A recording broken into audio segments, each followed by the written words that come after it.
SafeCreditUnion.net. Safe is such a great word. Hi, this is Frank LaRosa for Safe Credit Union. Safe just makes me feel secure with a sense of comfort. And in these turbulent times, finding anything that makes you feel protected is good for the soul.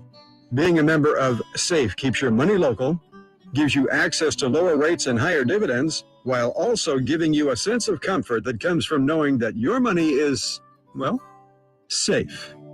Safe Credit Union is insured by NCUA. Your local radio stations are here for you. No subscriptions or monthly fees necessary. We're here to give you the news, weather, and traffic you need and the music you love. But if the foreign-owned record labels get their way, it could stop the music. They want Congress to force radio stations to pay them more money simply to play their music. Don't let radio go silent. Text LOCAL to 52886 and tell Congress to protect local radio stations. This message furnished by the National Association of Broadcasters. Sactown Sports 1140 is broadcasting live on YouTube. To me, it's a must-watch. Check out the Carmichael Dave Show with Jason Ross and the Cattles and Rami Show. Plus, get exclusive content. Search Sactown Sports 1140 on YouTube. From the Power Business Technology Toshiba Studios, KHTK AM and HD1 Sacramento, KYMX HD2 Sacramento. We are the home for the Kings, Raiders, the NFL, and the A's. It's Sactown Sports 1140. It's the Carmichael Dave Show. He's on the microphone when he's not on the microphone. He's playing a song, and when he's not playing a song, he's on the microphone, and then boom. With Jason Ross. Jay, hey, my headset's Text or call the show at 916-339-1140. It's the Carmichael Dave Show with Jason Ross on Sactown Sports 1140. Oh, yeah. Oh, Jason was first in the chat. Hold on, let me get in here in a second. Boom. Boom. Good morning, Jason Ross. Good morning, Carmichael David. How are you, buddy? I'm good. How are you? Good. How was your first day back in the building? Snappy. Yeah. Was it fun? Was it exciting? Yeah, actually, I think in the history of the years that I've been at this beautiful establishment, that might have been my longest absence from a building. From any of the buildings? Yes, for sure. I mean, it never happened before. I mean, vacation before, but we'd never had kind of work from home scenarios in the past. And between COVID, Vegas, working from home, yeah, it had been a long time. Wait, hold on. That was longer than the COVID break you had? What do you mean? Well, because back when we had COVID, wait, I'm trying to remember. I worked. I never missed. I was one of the few that you didn't work from home that much, did you? I worked from home for like 2 months. Okay, where was I? You were here with me. Yeah. I was in a COVID fog. Yeah, we all got rotated. Oh, that's right. I worked from home and you were alone in the studio, so it. Oh yeah, that's right. And you were program director. Yeah, I was directing programs. You're directing programs. Good morning, everybody. It is Tuesday, August 2nd, 2022. We have a wonderful show planned for you. Jason, let's play a game that I think you'll win. 7. What am I wearing? Is this the same thing you're wearing yesterday? Nope. It is. It's a jersey. Do I get a guess too? Yes, I would like Jason to go first because he should get it. But I don't see much but it looks like orange trim. Okay. Oh, is that red trim? Maybe. Is that a KHTK jersey? Is it a throwback KHTK? Those are clean. Jersey.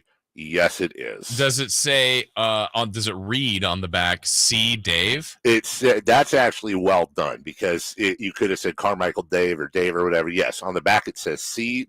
Dave. There is a period? There is a period. Okay.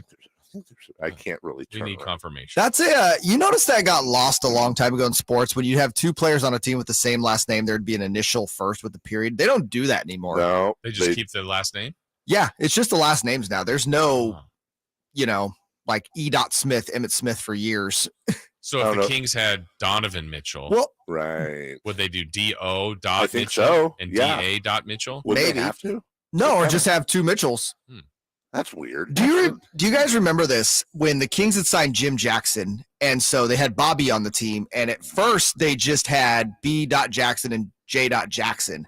And I remember that first game, Bobby had a really bad first half, and he blamed the jersey, and he came back out with just the standard Jackson jersey on in the second half. He was right.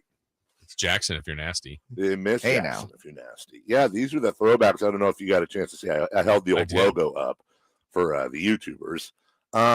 With Morty the Sporty, the 1140. Yeah, that's nostalgia. Yeah. Now, and you mentioned the studios and stuff, and all love to our bosses and our location and all that. I don't want to seem like I'm being whiny or disrespectful as usual, but I miss Madison Avenue. You do? I do. I miss that building.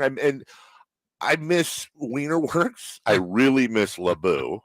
Okay. And when Katie was doing the mornings with us, every Friday we would go after work to LeBeau, and I'll always remember because it was $9.23 a person. We would get baguette, 2 extra dill sauces. That's for you.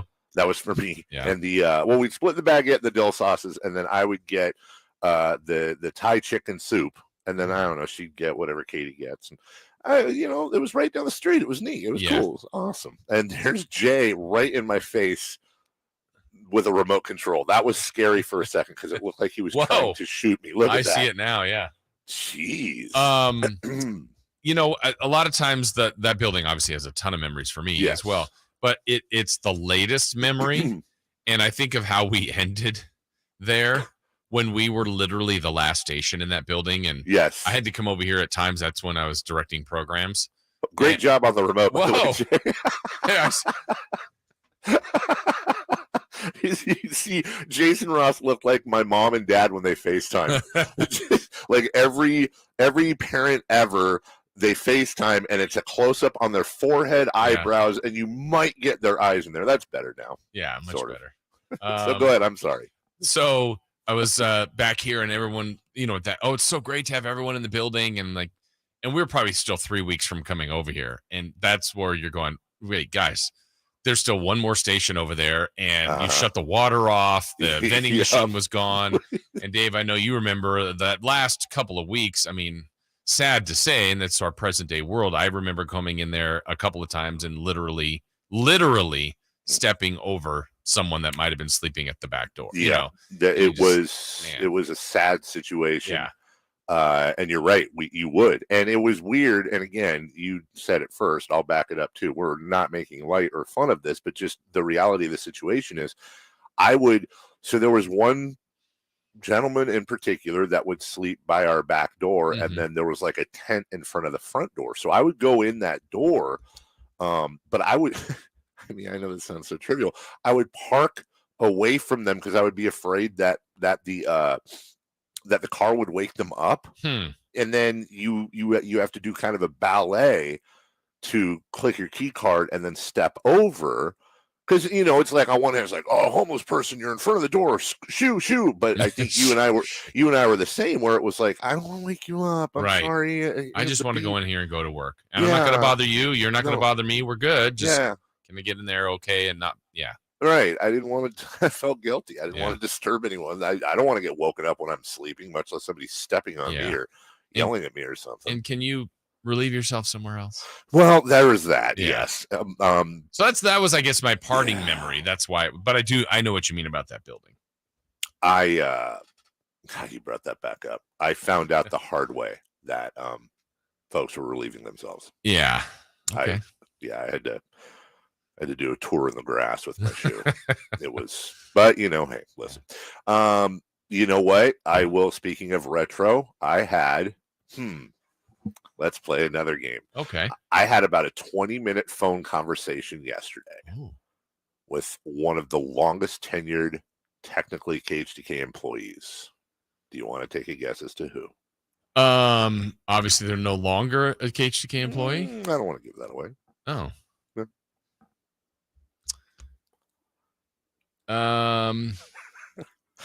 It was a terrible radio. I was talking to Seth Hendrickson yesterday. Really? I was going to say, we talked too. Well, yeah, that's true. You and I did have a phone conversation. Seth is way up there. Seth is. He is way up there. And I hadn't talked to him in a couple years. And Sepp's just a wonderful, wonderful guy to talk to on the phone. He, hey, he picks up the phone. Hey, what do you call it? What's the emergency? What's good? What do you call? It's almost like when I call my dad. My dad always asks, "What's wrong?" He always acts like super. So, is this a butt dial? Is there a reason for this? Well, yeah, happy Father's Day. Right? I had a great conversation with Sepp. I want to shout him out. He's such a cool cat. And the thing is that my buddy and I are like addicted to salmon fishing now, right? Oh. That's like my new thing. I want to catch salmon, and not like the janky like brown ones that are all beat up. Like I want to catch like the king salmon with the nice flesh, and that you can. I'm not a big fish guy, but to be able to freeze it, eat it raw like sashimi, or to smoke it like lox, I'm down for that. Plus, I enjoy it. So we were planning on doing a trip next month where we saw this fishing show, and it was a place like 30 minutes north of Portland. So we're like, okay, we could fly up there, drive up there, it'd be a guy's trip, whatever. And I thought, I should call Sepp and just see. And I call Sepp, and he's like, no, listen. And I didn't. This is my dad. He shut down your trip? He did. Well, he didn't. Yes, I guess technically he did, but the reason he shot it down, and my dad is absolutely going to kill me when I say this, because my dad is a huge fisherman. He loves Sepp and Kent. They know him. Like, it's a whole crew. My dad has taken me fishing my whole life. So I'm sorry, Dad. I know you've probably told me this in the past, and I was probably not listening. But apparently some of the best salmon fishing in the world is in Northern California. And some of the really best salmon fishing in the world is on the Sacramento River. Hey. Yeah, there's a place up in Red Bluff, and I think salmon fishing opened yesterday. God, what is it called? I keep wanting to say it's called the Glory Hole, and I know that's not it. The Barge Hole is what definitely not the Glory Hole. I don't see what's wrong with that. No, isn't there? Hey, hold on. Isn't there, for real? I'm not making a joke. Isn't there a place in one of the Bay Area lakes or something called the Glory Hole? And it's like that's just in the Bay Area in general. It's a whirlpool, or someone on the text or 916-329-1140 there, or in the YouTube chat. They're going to know. It's like a whirlpool in a lake, and you're like not supposed to go near it. And I swear to God, it's called the Glory Hole is Lake Berryessa's unconventional spillway. Thank you. When the North Bay gets a lot of rain, the Napa County Reservoir fills in water. Yeah. It looks like actually called the Glory Hole. So anyways, they're up at the Barge Hole, which is apparently near Red Bluff, and they're killing it on the salmon. So Sepp was like awesome. He's giving me all these guide names and people he recommends and all that. Seth is a fishing superstar. Yes, he's in the Hall of Fame, literally. Right, like Sepp is like the most. It's so funny because like Sepp. And by the way, don't let me forget Kent Brown. And if Kent's listening, shade at Kent. No, because Kent's always so awesome, and he always gives my dad these. Every year, I get a call from Kent, and it's to the hunting fishing expo or outdoor. Yeah. Every year he's like, "Does your dad want to go?" And when my dad had a stroke, they both called and checked in. They're just cool people. Awesome. But I called Sepp. They're like my two drunk uncles that aren't drunk, but I've known them forever, and they're always amazing. So shout out to Sepp. Jay, do you still do Sepp show on the weekends? That was my last show this last Saturday. I fill in. Nate does Sepp show now, but I fill in if he can't. Was there like a? There was a going away party. You missed it. I will remember. Did you get the fish on the wall? No, Sepp and Kent actually sang that song to me. Did you bust the mic at all during those shows? No. Hey guys, I got a fish story for you. Yeah, my fishing expertise or hunting not really up there. Jay kept saying Glory Hole. Yeah. When Steve Goss originally hired me as an intern, I know we got to go here. My first shift, Jason, were Karzar, Sepp, and Kent on different days? No, same days. Same days. Yeah. Okay, so that makes sense. My first shift was like interning for all three of those shows. I did exactly one shift. I was like, no, this is too hardcore. Like Sepp's show intimidated the hell out of me, and I could not handle it whatsoever. Nope, couldn't do it. I don't know if it's changed since, but it was just way too fast paced. A lot of pressure, a lot of stuff going on. Karzar was great. Yeah. Karzar was just like sit back and Doug Browner going, your 71 Chevy's got a 1.21 gigawatt, and he just know everything about everything. Just take it up to 88 miles per hour, right? Yes. Right. We have a big fun show for you. Oh, wow. Look at this. Leading off, this is actually a properly written rundown. Leading off, Dodgers are stupid like Jay, and it says stupid like Jay in all caps, and I do agree with that. Yeah, good job, guys. Today is the baseball deadline, and the NBA is gonna have. They're gonna investigate the Knicks, and they're gonna investigate James Harden in Philly. I want hearings. I want actual national televised primetime hearings on tampering and just how stupid this whole thing is. We got a lot to talk about, including golf, including NFL team valuations, and the A's decimating themselves as usual. Oh, wait, what? It's the Carmichael Dave Show with Jason Ross. We're back in exactly 60 seconds. You want more Kings coverage? Sactown Sports 1140's giving it to you. You know, you'll be watching and thinking, man, like, I guess Keegan, he's maybe not as good today. And then you look up and he's got, 12 and 8, and it's, the second quarter, and he is just so calm, so efficient. I think it's absolutely what Sacramento needs. I think there's this sense that something special is starting to fall into place. Log on to SactownSports.com for exclusive content. SactownSports.com. It's time to trade in and trade up. Get top dollar for your trade at Folsom Lake Honda, your one-stop Honda shop. With new Hondas arriving daily, now's the time to trade up. Shop in person or online and pre-select your vehicle today at FolsomLakeHonda.com. Then pick it up when it arrives. It's that easy. Hurry in and get low APR financing while it lasts. Hurry to Folsom Lake Honda or visit FolsomLakeHonda.com. Folsom Lake Honda, yeah, your one-stop Honda shop. My heart was racing just making spaghetti. I could have waited to tell my doctor, but I didn't wait. I was short of breath just reading a book. I could have delayed telling my doctor, but I didn't wait. They told their doctors and found out they have atrial fibrillation, a condition which makes it about 5 times more likely to have a stroke. If you have one or more of these symptoms, irregular heartbeat, heart racing, chest pain, shortness of breath, fatigue, or lightheadedness, this is no time to wait. Contact your doctor. Brought to you by Bristol Myers Squibb and Pfizer. Let's do it. It's time for Leading Off. Brought to you by Lasher's Elk Grove Dodge, where for over 60 years, their name means a great deal in Elk Grove Auto Mall and online at elkgrovedodge.com. Here's cut number 1. Good. And the 0-2 pitch is on the way, and it's skied to the left side. Foul territory.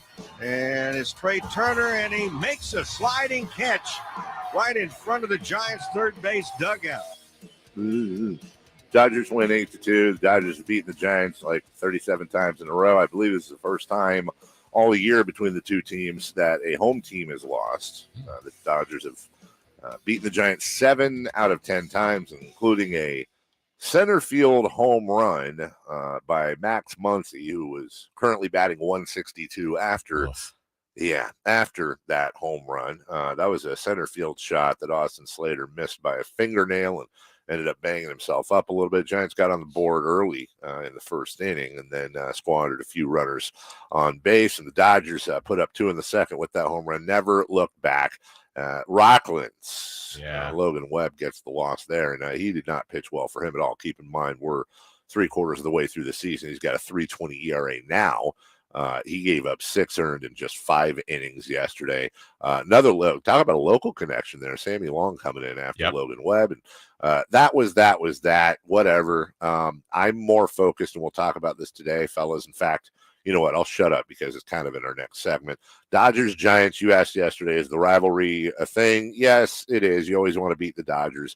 I also am not a huge fan of seeing the amount of blue hats behind the plate in those good seats. Looking like Oracle or Chavez Ravine North last night. Dodger chants, Freeman chants, man. Yeah. They listen, they took over they took over the park yesterday a little bit, and their team slapped my Giants, and they should. They're a better team. They're a better team in every facet of the game. Yeah. And for the Giants to even get a win over them is an accomplishment. They're just in a different class all on their own. Well, how fast that changed too, because last year, obviously the Giants had a miracle year, but they were what with it. Remember, every game was, and I think at the end of the year, they basically had the same record head to head against each other. They were separated by a run.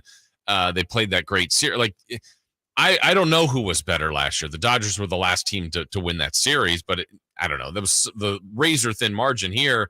It's pretty glaring. And when you lose a Logan Webb game and not really have a chance to win, that's a rough night for the Giants. Yeah, you lose a Logan Webb game. It's good luck, and how are you? The Giants now are hey, they're 18.5 back. Saying there's a chance. Yeah, and wild card, they are. Let me scroll 4.5 out there. Number 2. Cut number 2. I haven't talked with anybody to tell me how that changed or what was the mindset, but definitely, it's like you say, a couple of weeks ago they were saying they will never trade me, and now all these things that came out. It feels really uncomfortable. You don't know what to trust, but at the end of the day, it's out of my hands of what decision they make. That's Juan Soto, Dave, by the way. Players getting traded. Will he be one of them? Juan Soto is the prize. Apparently, I say the prize of this trade deadline. I say that only because every once in a while, there's somebody who gets traded that no one expects to get traded during the deadline, but of folks that are supposedly available, Juan Soto is one of them. There were trades yesterday, and we'll get to those involving the A's in the show as well. Not one, but 2 players. Jake Odorizzi, who was the starter for Houston in that game I was at last week, he moves to the Braves as well, with I believe Kendall Grossman in there. A few others. Tommy Pham, everyone hoped that he was going to get traded to the Giants. He goes to the Red Sox, and Mike Trout apparently did approve that trade. Here's my thing. I don't care about any of this except for this. I am really getting tired and a little bit annoyed at the amount of articles coming out talking about how the Los Angeles Dodgers are in on Juan Soto. Yeah. I'm going to tell you right now, if the Dodgers acquire Juan Soto, I just see it. You guys can talk about baseball the rest of the year. Baseball dead to me. And I don't know how the So basically, he's hoping the Dodgers acquire Juan Soto is how I took that. To be honest with you. What, Jason? I just don't know how the Giants get him, but they have to. I mean, the Padres have their young stars. The Dodgers have their young stars. The Giants don't. And it's not just a this year thing. If the Giant, and I don't think the Giants are going to get him, but this is for 10 years to do this. And I would do everything you can to get him. I just don't think the Giants will. And it's also to keep him away from the Dodgers or the Padres. But that's the thing. And the Dodgers and Padres were in on the Scherzer and Trey Turner last year. Dodgers scooped them. Well, remember, it was like confirmed that Scherzer and Turner were on their way to San Diego. Yeah. The Dodgers, at the 11th hour, came in, and they'll probably do that today. The Angels are saying they're not going to trade Shohei Ohtani. That would be my pick, and we'll talk about that a bit later. That's something I would absolutely clean house for. But based on yesterday, and as much as I hate losing to the Dodgers, not that 1 or 2 games is going to make a difference, but I really do hope Farhan Zaidi is looking at that squad and saying this is a sell squad. This is a reminder a little bit of the Bumgarner situation a few years back, where they had the opportunity to move him and close in on some prospects. They did not do that for in exchange for a flawed push for the playoffs.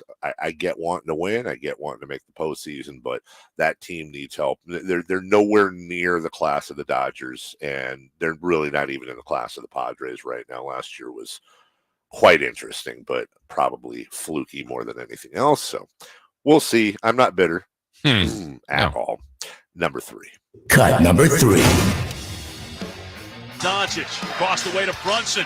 Wide open for 3. He hits as they did not get out to him.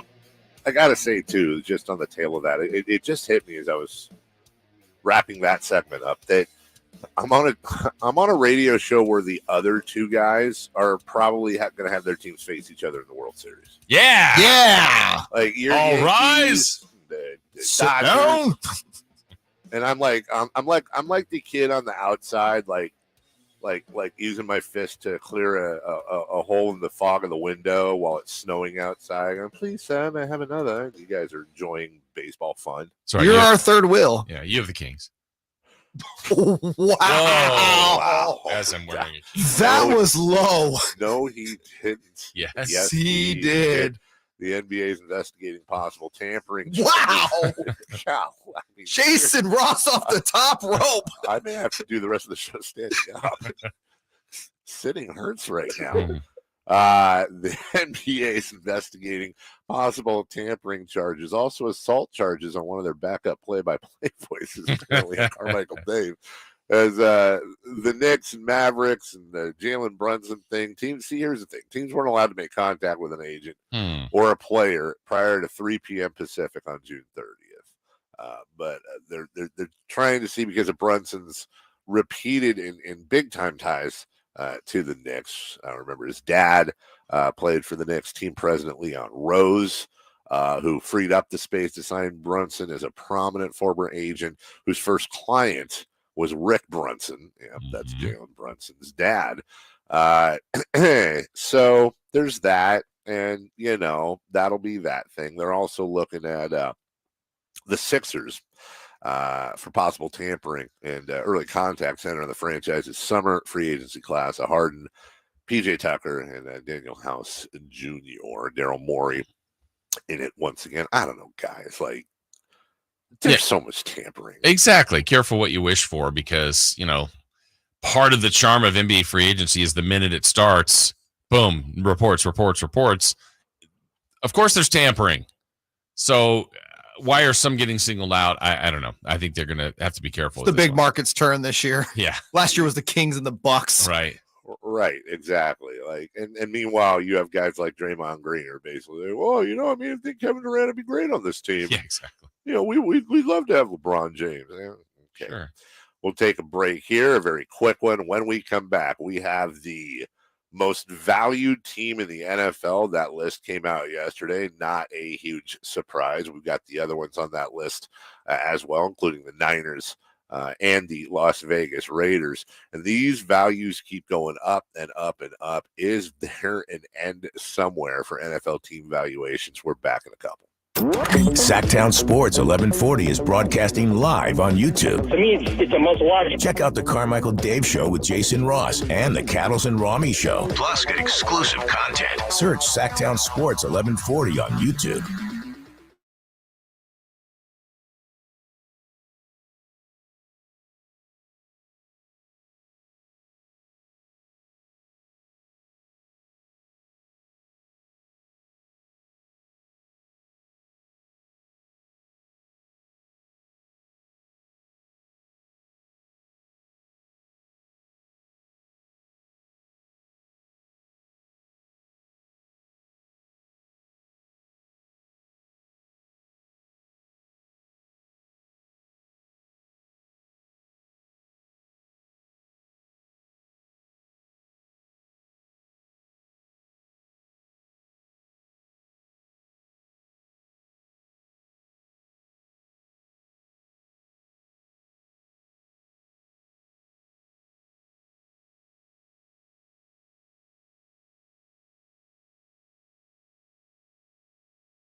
from Carmichael How popular do you want to be? meets a Celtics broadcasting legend. Celtics are going to go for the win. Everybody here at Golden One Center on their feet. The Carmichael Dave Show with Jason Ross on Sactown Sports 1140. Am I the only one that thinks that during that clip, Jason Ross's voice is just a skosh higher in tone than it normally is? What are you talking about? It sounds a little higher than your general tone. I don't know. I'm just weird like that. The NFL is full of rich people. This just in. And the valuations for teams came out yesterday. There's some very interesting stuff in here. It's going to be interesting because it's the first time in a while that a team in a top 12 market had actually sold. And that team's the Denver Broncos. Sold to Walmart heir Rob Walton for $4.65 billion. This is a guy worth $60 billion. Number one on the list, which is no surprise at all. The Dallas Cowboys, not only are they the number one team in the NFL, they're the number one team in all of sports at a $7.64 billion, which means that you could sell the Cowboys and buy second place, the Yankees, and have $630 million left in your pocket. There are 16 NFL franchises worth at least $4 billion. There's 7 total in other U.S. sports leagues, 4 baseball and 3 in the NBA. When you look at the NFL, they outperformed revenue expectations. Obviously, COVID skews that a little bit. Sponsors flooded in. The 32 teams generated $17.4 billion in cumulative revenue, including about 64% of that from equally shared national TV deals. That's nearly twice that of the second place league, the NBA. Say what you want about Jerry Jones, guys. He bought that team for $150 million in 1989. They have done a lot of things tremendously well in running the business. They kicked off the sponsorship wave in the 90s. They took control and have control of their merchandise. They launched Legends, the food service wing. They built AT&T Stadium. They opened a $1.5 billion practice facility called the Star. Just a couple more things. The Rams had a huge year. Their value went up 26%, and they're now ahead of the Patriots for the first time. Obviously, winning the Super Bowl doesn't hurt either. That 26% value gain was tied for the biggest value gain with the Las Vegas Raiders. Yeah, that move worked out okay, didn't it, for them? I will tell listen, we said this, Jay, you'll remember this. Jason, I don't think we were doing the show together at the time when the Raiders completed the whole move to Vegas. Mark Davis, for all the jokes about driving the minivan or whatever and the bowl cut and how silly and goofy he is, Mark Davis is a stone cold stunner when it comes to strategy, or when it came to strategy in that Vegas move. The fact that he was able to outmaneuver the most powerful man in Nevada, Sheldon Adelson, who's since passed away, and get the deal he was able to get the stadium he was able to get, move into Vegas and establish the NFL there. And I know Oakland Raider fans absolutely don't want to hear this, and please believe me, I'm not praising or advocating the move. I hate that they moved from Oakland. I'm talking from a pure business, black and white, binary point of view. It was an absolute masterstroke, and Jerry Jones helped, but Mark Davis, from a business standpoint, should get a lot of credit for that. Yeah, there was a lot of help from Jones and Kroenke and others, and basically it was to protect. They had different agendas in Los Angeles, but because I think the Raiders would have just been brilliant there. But now Vegas is their own market. It's their own thing. They got a beautiful stadium. And the valuation has increased. Whether it's dumb luck or not, he's behind it. He's a part of it. And so good for him and good for the Raiders. Couple of things that I also thought were interesting. One in particular, the NFL ownership rules. I had never heard this before. They require the general partner, the lead owner, to hold equity of at least 30%. Now, the note in here from Sportico, I think, is interesting. Twice the NBA minimum, meaning, and this has been rumored out there, but meaning that you could be the majority owner of an NBA team, for example, owning just 15% of the team. And Figures aren't out there and they're not official, so I want to be clear about that. But last I had heard, for example, Vivek Ranadive's ownership share in the Kings is somewhere in the neighborhood of 20%. And I think most people believe, not that this really matters, but most people believe, oh, the owner, he owns 80%, 90%, he owns the whole thing. When in fact, you can absolutely own just a relatively small bit of an NBA team. If you were to extrapolate that, and I know it was less than 20% when they purchased the team, but I think the team was sold for what, $535. Even if you take 20% of that, you're looking at somewhere in the neighborhood of $106 million back in 2012-13. Somewhere in the neighborhood of $100 million is what was paid to get the majority, the majority ownership, the chairman, if you will, position for the Sacramento Kings, which is quite interesting when you want to talk business. Because I can tell you right now, if 20% is the correct number and somebody wanted to buy the team from Vivek, and I have no idea if or what he'd sell it for, but I can tell you right now that the valuation on that, and I believe the Kings are worth about $2.4 billion. But to control the team, you're probably going to look at somewhere at least at $3 billion for Vivek shares are a different price, understand, than, for example, a Raj Mittal or a Chris Kelly or one of the minority owners. And different responsibility. Completely different responsibility and different benefits, by the way, there as well. So if and again, we're using guessing games here, but I know we're in the ballpark. If Vivek bought the team and actually put down somewhere in the neighborhood of $100 million and he were to sell today at 20% at $3 billion valuation, that's a $600 million check. That's a tidy $500 million profit in 10 years. Yeah. And all these sports teams valuated, just the jump they've all made. And what was the average day for the NFL? $4 billion? Yes. The average. So, man, that sport is so healthy as far as financially, the money that's coming in and just even where that's going to go and take some of these teams and where it's going to be even 10 years from now. It's amazing how much money is involved in professional sports. And you wonder what I don't remember the last time, and maybe there was something here in COVID times, but do you remember in our careers, Jason, which have been pretty long in this business, I don't ever remember doing team valuations were down 14% this year. It always seems like they're going up and up and up and up. And we just hit, whether you financially or COVID, like we went through and still are some very trying times society-wise, but yet sports just keeps climbing.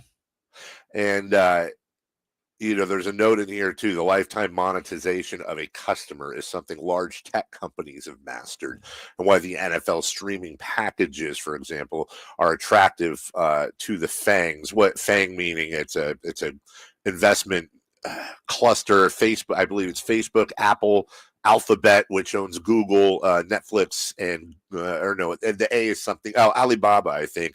Apple, Netflix, and Google. So you have these groups that come in and invest. Sunday Ticket is on the market and widely expected, or maybe it already happened, I'm not sure, to go to Apple or Amazon, but that's going to be a very interesting thing as well. As you said, Jason, there's just this unbelievable revenue stream, and you wonder how something like, for example, the Live Golf Tour is going to affect leagues like this. When do you have an equitable split?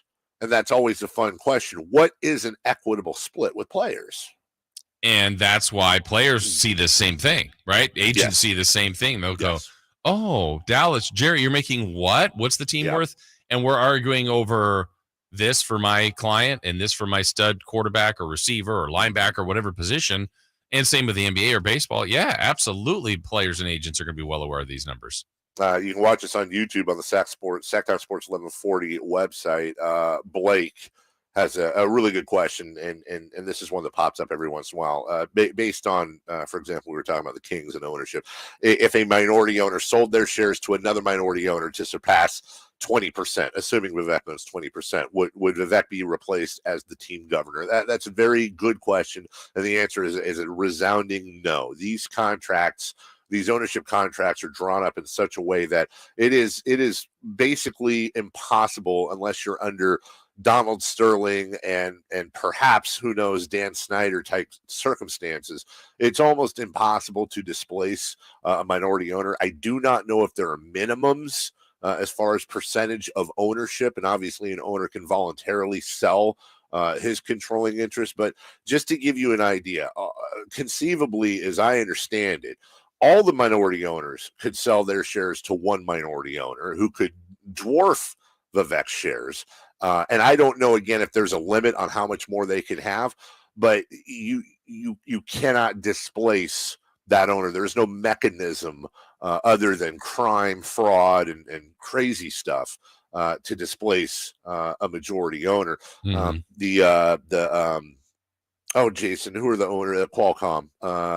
Jacobs. The Jacobs brothers, as I understand it, if they put their shares together, which are held separately, I believe they would be the majority owners when it comes to percentage of the team.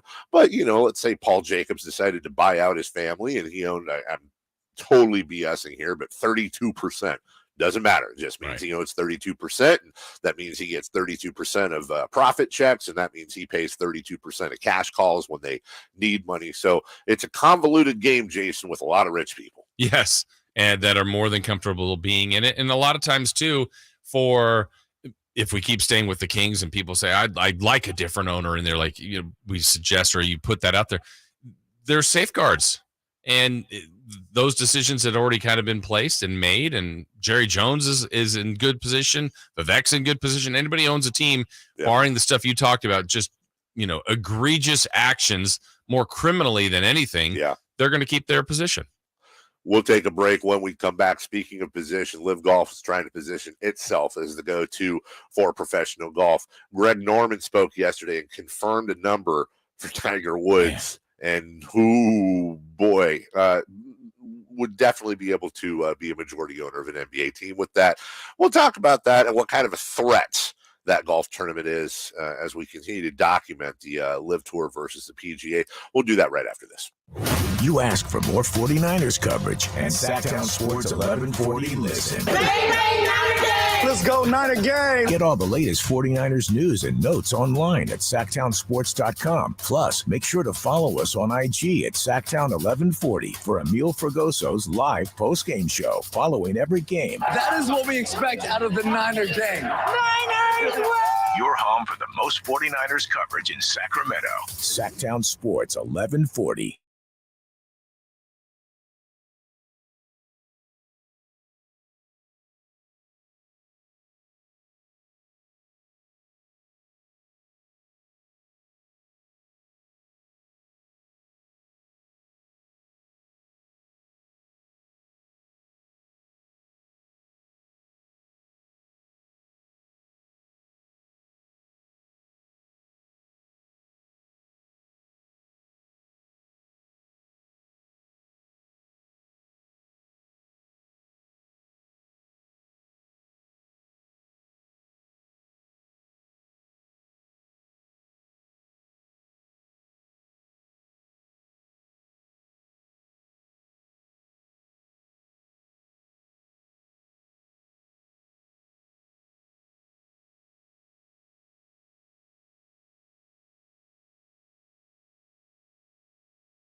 so you can get in front of the stage and enjoy a VIP lounge. Get your tickets now at SactownSports.com. Country in the Park 2, September 24th at Heart Health Park in Cal Expo. Brought to you by Blue Moon.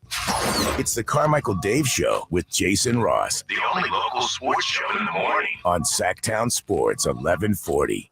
916-339-1140 is our chat line from the 209. This is going back to when we were talking about how Jay's got his Dodgers, Jason's got his Yankees. Way to stay local, guys. And I've got my Giants. Yes. And one of these kids is doing his own thing. From the 209, Jason and Jay are the kids with the new Schwinn, and Dave has an old Huffy.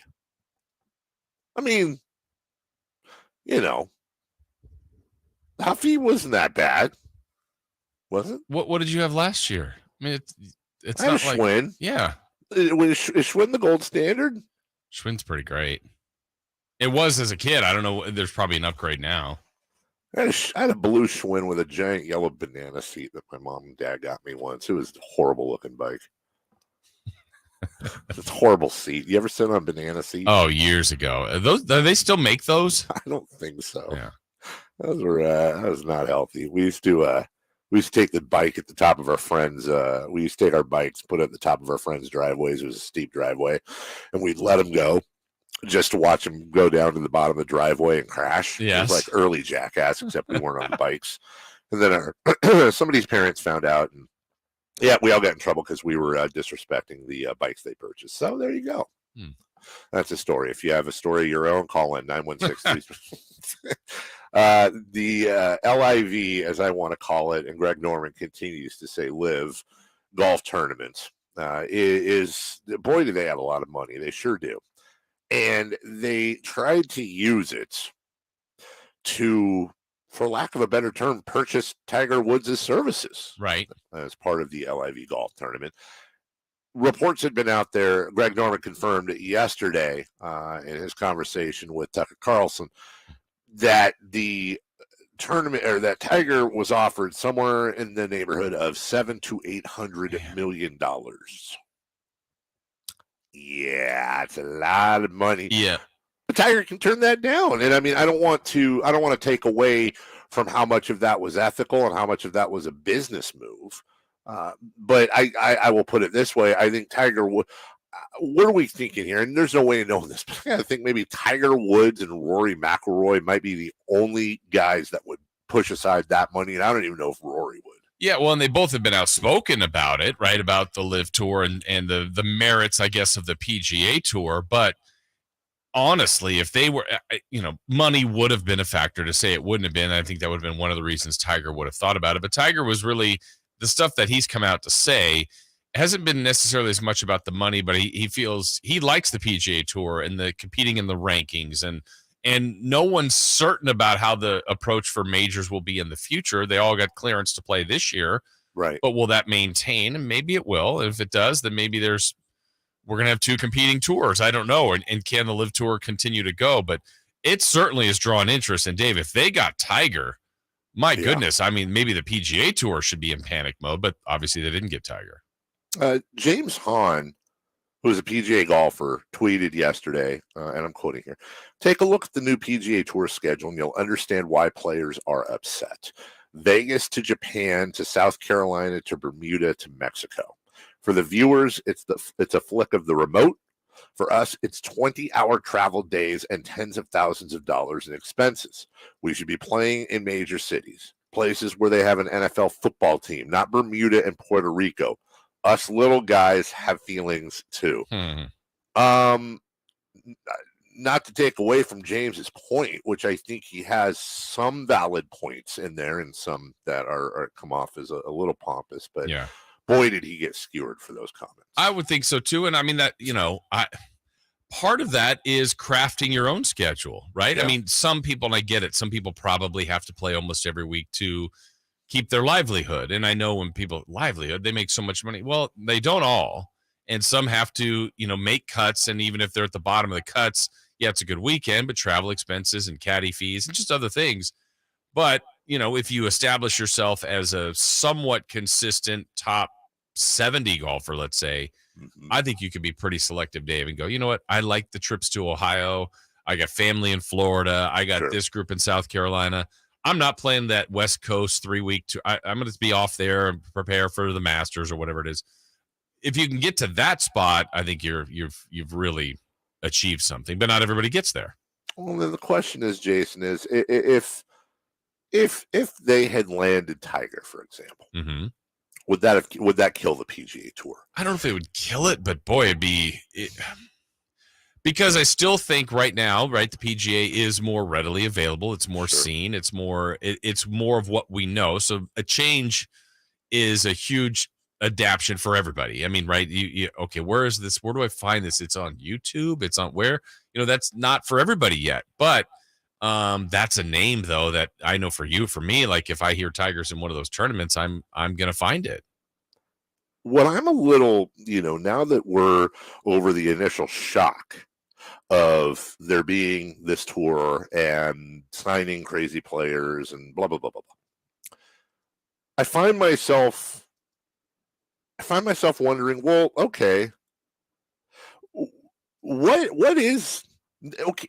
All this tour has done so far, their biggest thing has been they've signed players. Like the streaming stats last week from the Trump course they did with a pretty decent field. In fact, I would argue star for star, it was a better field than the tournament Finau one for the PGA Tour, Tony Finau. But those numbers were way down. The whole story with the Live Golf Tour is just what we're talking about. Hey, they're signing all these players for a ton of money, but I don't think the tournaments themselves have really caught on at all with people. I don't know anyone who's really spent time, and not that there aren't those people, but right now there's no golf story. There's no golf storylines. Nobody's talking about the wonderful matchup between this team and that team that went to the wire. It's all about, oh, they signed this player. Right. And I don't know if it's paralleling, when the money is the draw. When you hear a number like 700, 800 million to get Tiger, or what they're offering some of these other golfers to go play, Dave, isn't it like the USFL? Way back, I mean, when Trump and others way back early 80s had the money to get Herschel Walker, Steve Young, Jim Kelly, Warren Moon, great name. I mean, great names. Great names. And, it lasted a couple years, and those guys that ultimately moved on to the NFL and did their thing and realized, you know what, I want to go to the other league. So I don't know if it's going to parallel that. I mean, they got to keep coming with the bankroll, though. I mean, that's going to be the ultimate win, is if they can keep funding this and get more and more attention, not for months, but for years is when it'll change. And we only have another minute left in this segment, but I wanted to bring this up in this because so much of the story is about Saudi Arabian money and 9/11 victims' families who were at the course protesting and have been very vocal about this, especially, when you put that with the story yesterday about the big time Al Qaeda leader who was taken out, and that's back in the news now. So a lot of this story is about human rights and about where the money comes from. And I'm going to pose this, and I want to carry this a little bit over. This is a longer conversation. I saw a segment on a news channel yesterday that really rocked my mind for a minute, and it was about Bill Russell. They were talking about, like, the question was, who is today's Bill Russell? Not there is no Bill Russell, but you know what I mean. The icon on and off the floor, this, that, whatever. Who's the equivalent? They threw some names out, but there was a gentleman that brought up a point, and I'd never thought about it before, guys. And let me be clear here, as I want to get this out right. This is not questioning Bill Russell's decisions. This is not questioning his morals or ethics. This is simply asking that question of others. The person said that it's a lot more difficult today for athletes, or there's a lot less, I think, motivation for athletes was the term he used. Because Bill Russell back in the day was like most athletes, scratching and clawing and trying to make his way through financially while trying to play a sport. These were not multimillionaires. And that today, when athletes who may want to speak out publicly about certain things, especially your middle of the road to struggling athletes, they've got to weigh decisions that could mean tens or hundreds of millions of dollars, because if they go public on things and they really express themselves, they stand to lose generational wealth because they're going to turn off a segment of their fan base. Whereas for Bill Russell, Bill was, I don't want to say free to do the thing. I mean, God, what he went through, but the financial aspects were not the same today. Bill had the courage, regardless, and the backbone to go forth with that. But it's a different question, was the point for many of today's athletes with everything on the line. Yeah, I think that the short of it to me would be, someone makes a financial decision that turns off part of their fan base is one thing.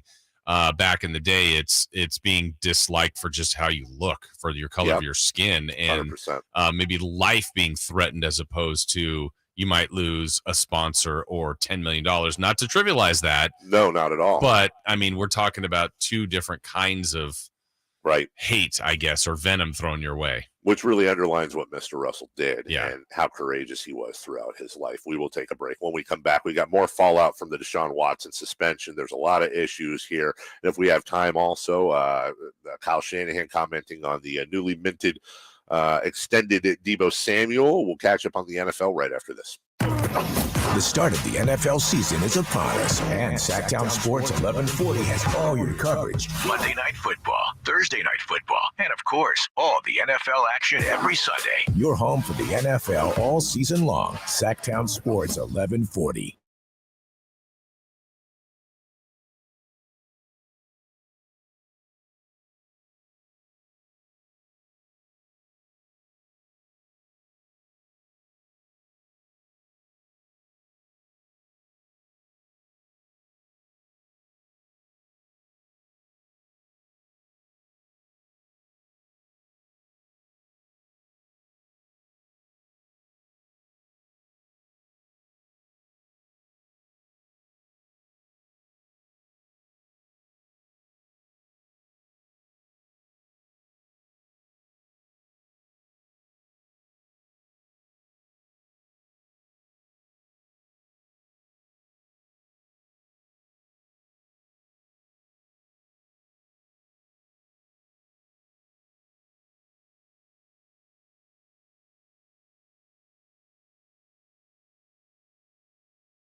1140, the flagship station of your Sacramento Kings.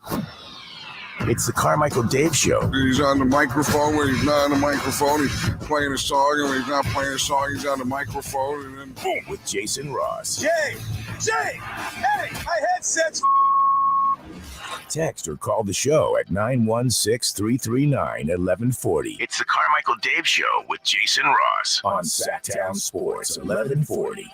Hour number 2, Jason Ross in studio with Jay Mars, Carmichael Dave, taking all the way till 9 o'clock. Jim Rome will take the baton then. Callis and Rami this afternoon. Yesterday's poll, 23 minutes left in it, by the way, over 1,000 votes. Should Deshaun Watson have been suspended more or less, or was he suspended the exact amount of games he should have been suspended? Well, this is one of the more dominant polls. This is a Monty McNair approval rating poll type result. 90%. Remember, the first 19 all voted that he should have been suspended more. That ends up being 90%. 90% say more. 7% say they got it right. 3% say less. And yeah, there's this is interesting because the public outcry after this is pretty massive. Yeah. By the way, one thing that is not really on the radar right now that probably should be Alvin Kamara. Remember that Vegas brawl? Yes. Yeah, that's still going on right now. They keep getting continuations and this and that, whatever, but that's got to be on the radar. That was a pretty serious thing that was caught on camera. There is still some sort of outside chance, they say, that Roger Goodell could step in and increase the suspension. Wouldn't that be weird? It would be, and I don't find it likely because I think that the Players Association would absolutely. I think even if Goodell wanted to, I think the Players Association would then step in and say, hold on a second. You went to a third party. You went to a judge. This is what they said. You can't. You're basing this on nothing. The man was convicted of nothing. He's been charged with nothing. It's not illegal or against policy to settle things, and that's not an admission of guilt, blah, blah, blah. And I think they'd kick Goodell's butt in any sort of arbitration court. And I think he knows that. And I think even if he did, Jason, want to increase that suspension, I don't think he wants the check on his power to be so public. Yeah, I think that would be a dangerous one, right? You, like, to your point, you get a third party involved here, so the league was behind that. Now the league's going to say, no, we don't agree with what you just said.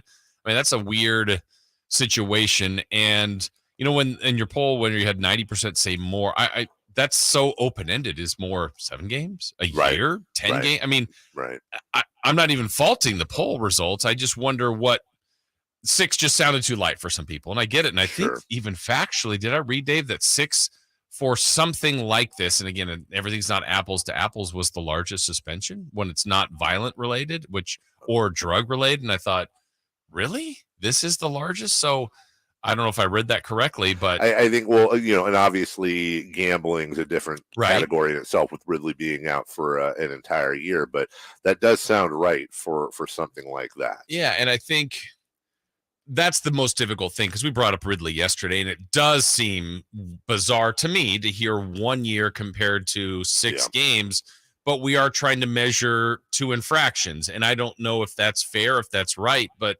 when people get suspended, we automatically do that. Wait, he threw a punch, he gets this. He had gambled, he gets this. He had drugs, it's this. This is allegations of sexual misconduct, and they're, you know, I don't know if you can set like baseball, if there's any hint of performance-enhancing drugs, is now 81 games. Okay, wow. It's a huge penalty, but that's what's been established. So I don't know that everything can fit under one umbrella.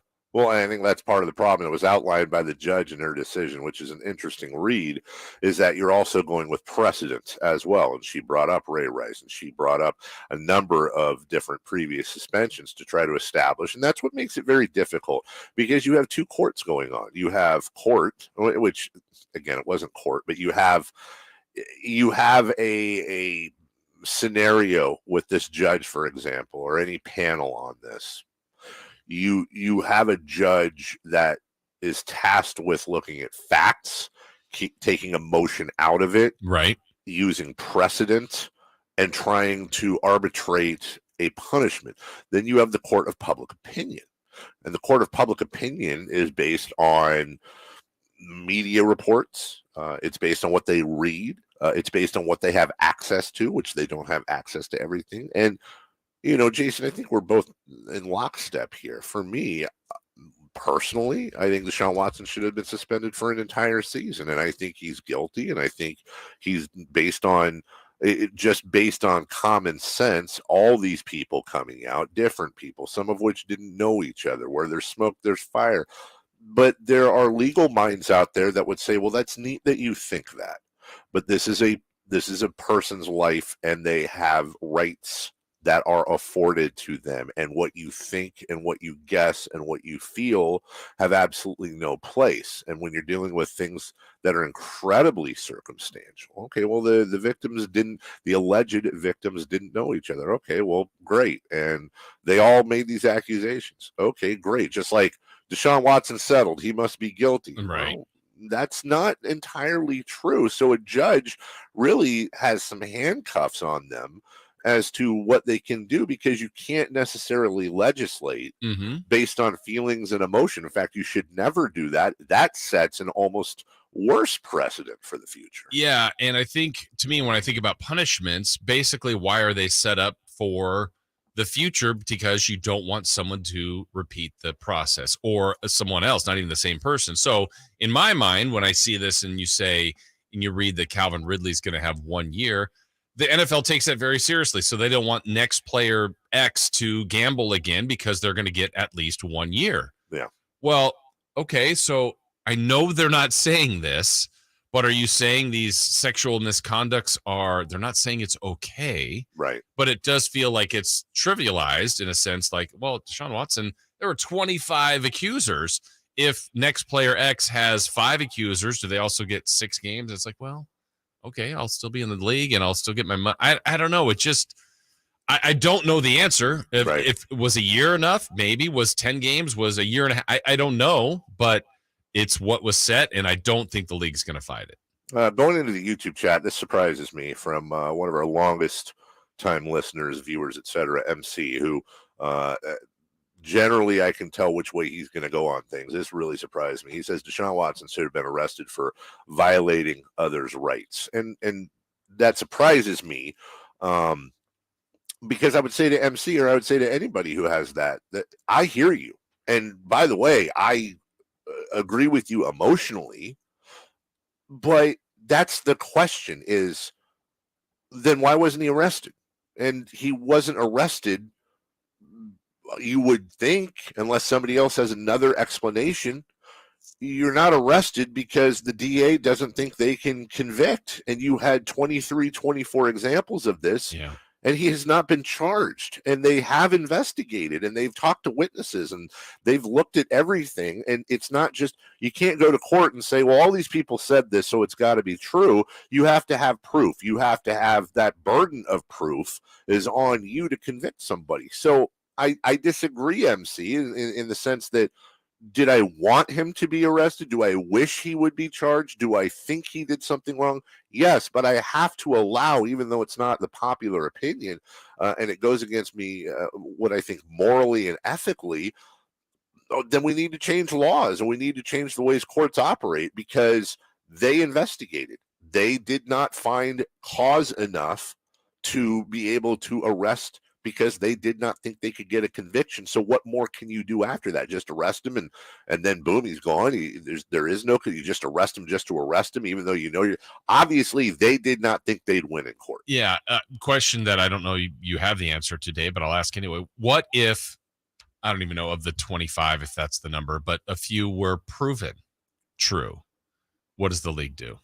If I think if they're proven true, I think if Watson was charged with crimes and was convicted in court, I think you're looking at a minimum of a full season. I think it's a whole different ballgame. Yeah. I think the problem that the NFL is dealing with, that baseball somehow solved, and I continue. I know the appeal process, I believe, is still going with Trevor Bauer, and I fully expect, by the way, that Bauer suspension to be reduced to 1 season. But even them getting 1 season, 162 games, and tens of millions of dollars out of Bauer for somebody, again, who was not charged, who was not convicted, who was investigated. The NFL has not solved this problem. But I think, yes, if you are convicted of something as a player, that makes, for lack of a better term, that makes the NFL's job a lot easier. Mm-hmm. That's just not there in this case. And that's why it's such a struggle to talk about, because it's, if you bring up any other side other than arrest, convict, suspend, and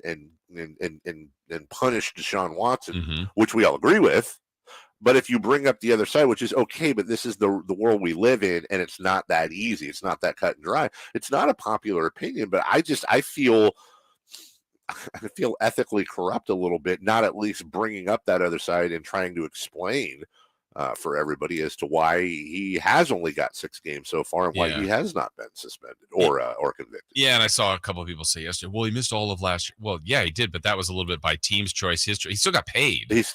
And they were investigating. I mean, I think that's the thing where Ridley, okay, boom, we found factually that he gambled. Here's the suspension. We lay down the law. Here, you have to dig into the 20-plus cases here and figure out what's going on.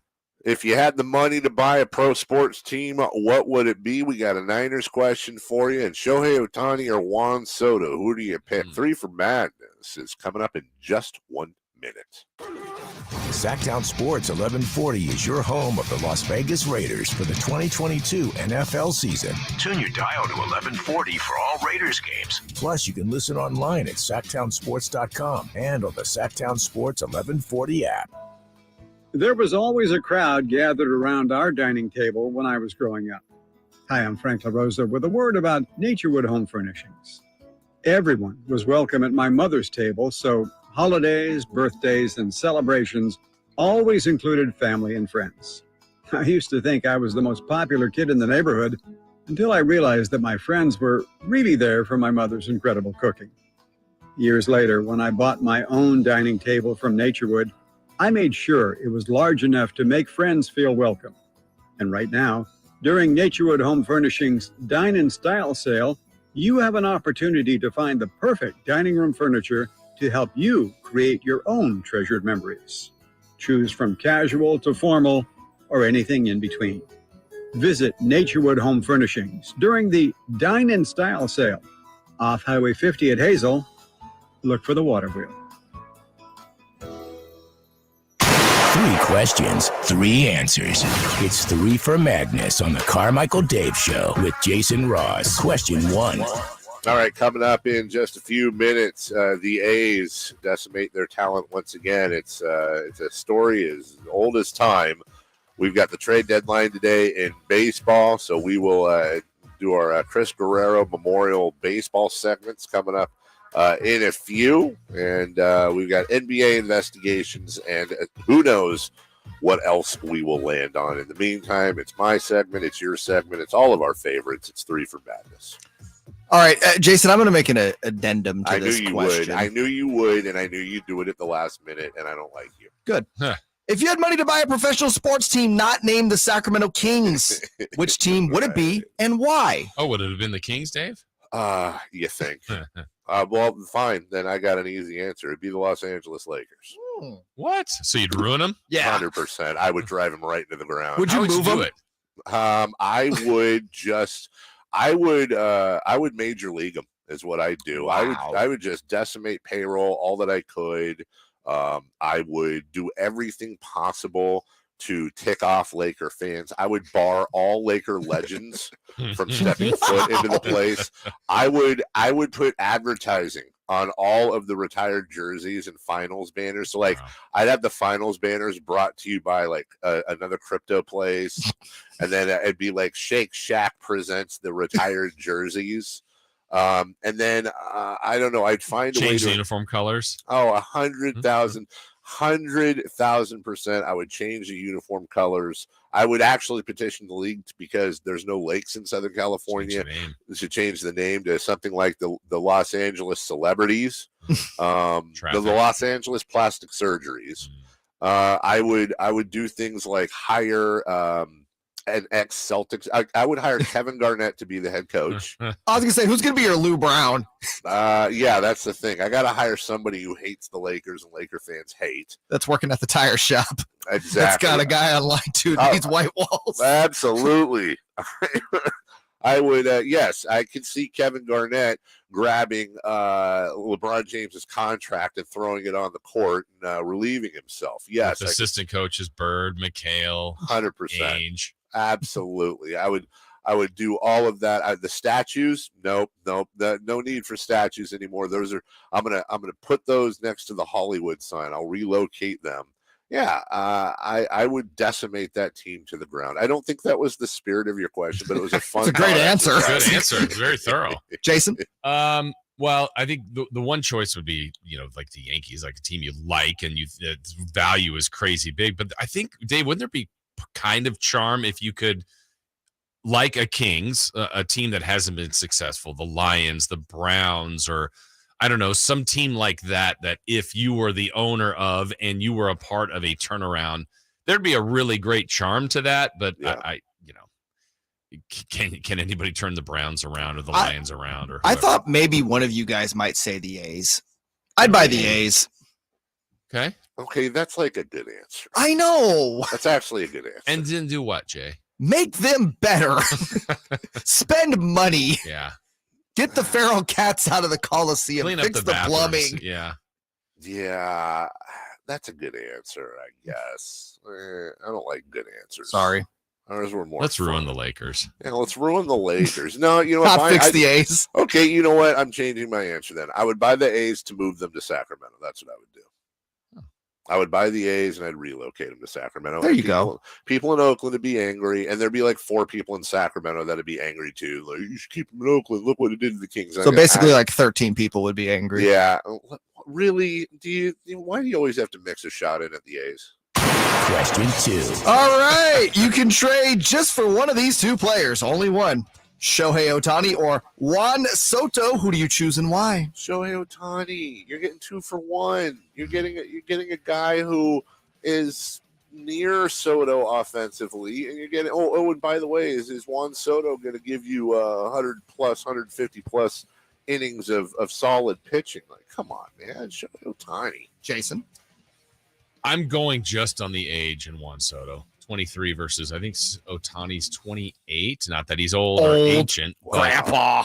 23. I mean, you're getting him for, you can say 15 years. Yeah. I mean, you really can. Ohtani, the lure though of the dual threat is so enticing. And I think sadly, not even sadly, I don't think that's factual. Not sadly. Ohtani, I think immediately gets more attention than Soto, even though I think Soto player for player, like just batting, I think is better.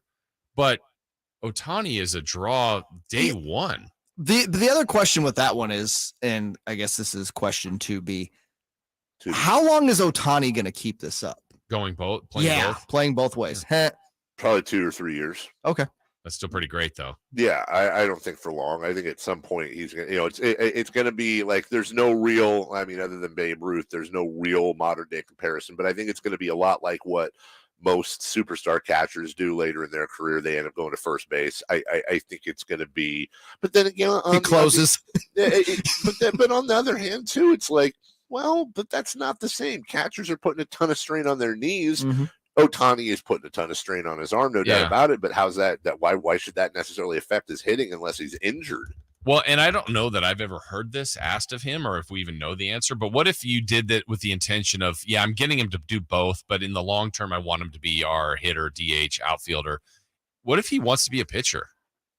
I don't know the answer to that. I mean, maybe, I've always loved pitching. That's what I'd like to do that for the next 10 years. I'll keep hitting for a few more, but I'm going to pitch till I'm 40. I don't even know if that's the answer because it seems like you could hit longer, but I don't know. Maybe he's in love with pitching. Shout out to Earl on the YouTube chat for referencing Ohtani. O''Tawny. Yes. Babe. Ohtani Katane. You took the words right out of my mouth. R.I.P. Ohtani Katane. Oh, yeah. Wait, really? Yes. She's dead. Like, yeah. Wow. No. That was cold. She's dead. Like, Jeez, I know. 2 years ago, a year ago? Yeah, it wasn't that long ago. No, I didn't. How did I miss that? Married to Angels legend Chuck Finley. Yes. Chuck? May 7th, 2021. How did I not know that? R.I.P. Tony Katane. Man, every kid's crush in our generation on what was that car in the White Snake videos? I didn't see the car. I thought you were going to say you didn't see the car. By the way, coming up in the news, we have an anniversary today involving another. In fact, we should have a question about childhood crushes, but this one was one of my main ones. Anyways, number 3. Question 3. I like this one a lot. Who will rush for more yards this season? Debo Samuel or Trey Lance? Don't they have a caveat that I see in Debo's? Like if he gets 380 this year, he gets some sort of $600,000 bonus or something. Yep, we have the numbers we'll get to in a couple segments here that I think now that more of the details come out about the contract is pretty genius on the part of John Lynch and Parag Marathe and everybody who was in charge of negotiating that. Because it does answer a little bit of the question. They provide financial incentives. And the question we'll ask is, I just honestly don't know if those financial incentives are enough for Debo to even want to do that. At the same time, my answer would be Trey Lance. I think part of why Debo Samuel, in fact, I know part of why Debo Samuel had so many rushing yards. Remember, a lot of that was backloaded into the second half. And a lot of that had to do with Elijah Mitchell being banged up.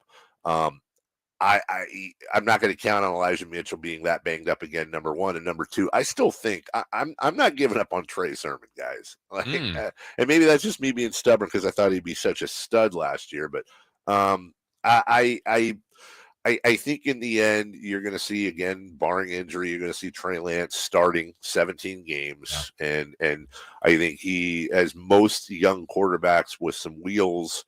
When he misses his his second or third looks, those wheels are going to start kicking in. Yeah, and I think that's he's going to be the guy that that scramble play designed for some, not even designed, but for some quarterbacks is to just get out of trouble and get 4 yards. Might be 18, might be 22, and over a few games. I'll pick Lance here on this one, but I think the Niners are going to wisely use Debo Samuel. He's too good of a weapon, as Shanahan called him, a special player. They got to run him some, but I think over time and the health pending, I think it'll be Trey Lance. Day after tomorrow, we got football. Yes.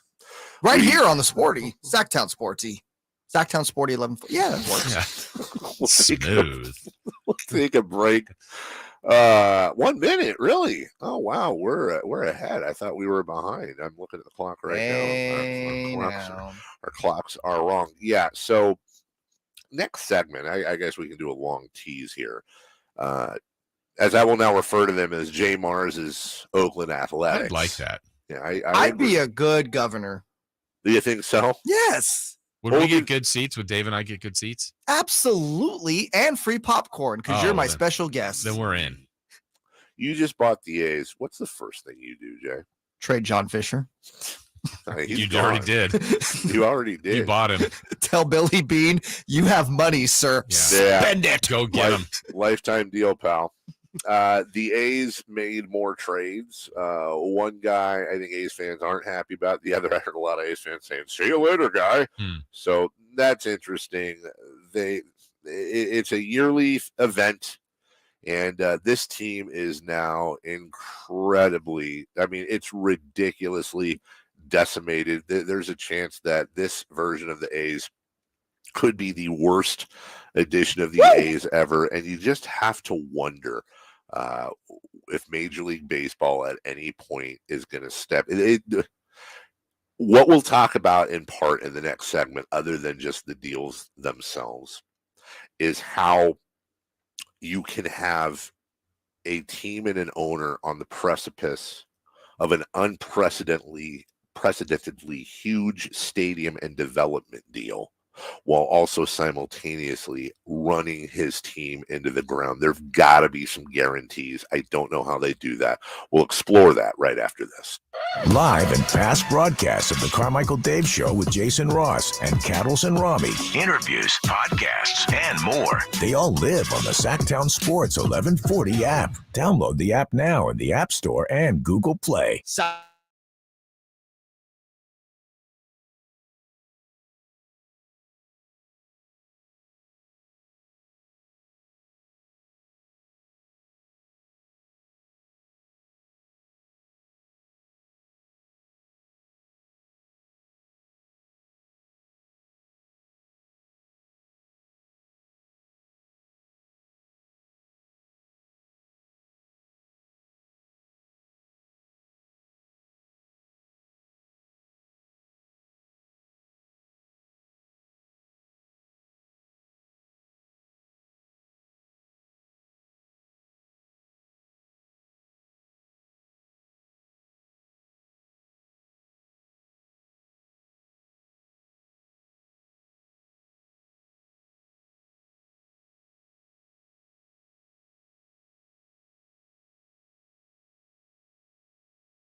50 years. The Carmichael Dave Show with Jason Ross On Sactown Sports, 1140. I don't like that rejoinder. I don't like it at all. And you were a combined 50 years. I think that's pretty close. Yeah, I think it is right. I mean, I will be in year. Wow, I'll be in year 20 next year. Okay, so we're almost there. Woof. I think, you brought up SEP. I think the KHTK longevity, are you 4? Behind Sep, Ken, and you? Well, in Marsh. Oh, gosh. Oh, yeah, Marsh. Then I think Ken has been here. I think Ken got here. Didn't he get here before? I got here in 03. Yeah, I think I know SEP for sure, but I think Kent's been around for most of that too. Yeah. I'm not counting like interning or anything like that. I remember the first time I did a sports. That's where I started. The first time I did a sports update. Okay. For Jason Ross. Wow. Who's that? Jason Ross would take time off or fill in, and I would get to do a sports update, and it was huge. I actually used to write them out. Yeah? I wrote them out verbatim, like the first probably 100 sports updates I did. Yeah. Because you're nervous. Sure. I would do that. I would do like little things or like lines I wanted to get to. And then there's one I remember, I tell the story, Dave, where I was at one point where we had the update used to be in the studio with the hosts. And then there was another time where it was kind of in that studio behind. Yeah. And I remember being in the third, like the control room and talking, I think at that time to like Jody Bacon and John Dickinson. And I had all my notes like on the little panel there.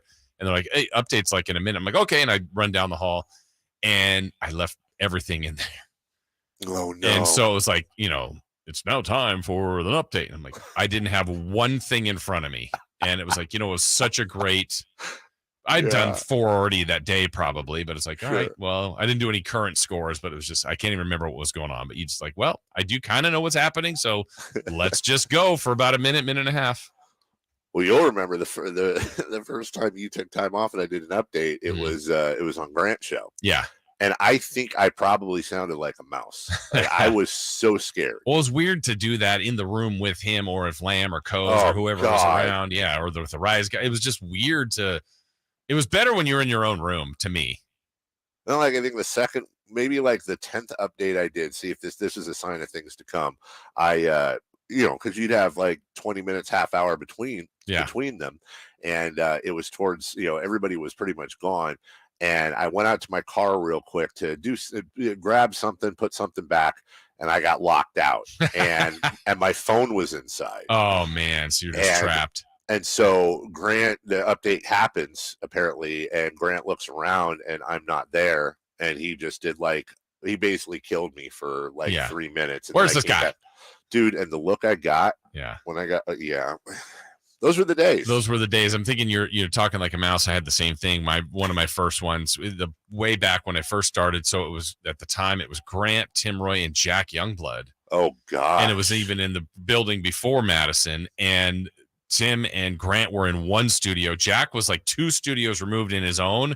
And Jack is mammoth of a man. Yeah. And I had to go and sit like literally next to him, but I was like hugging the wall and just like, in sports today, Mr. Youngblood. Yeah, I was just intimidated. Hey, Jason. And he was a gentle giant. He was a sweet man, but it was just, I was afraid. And yeah.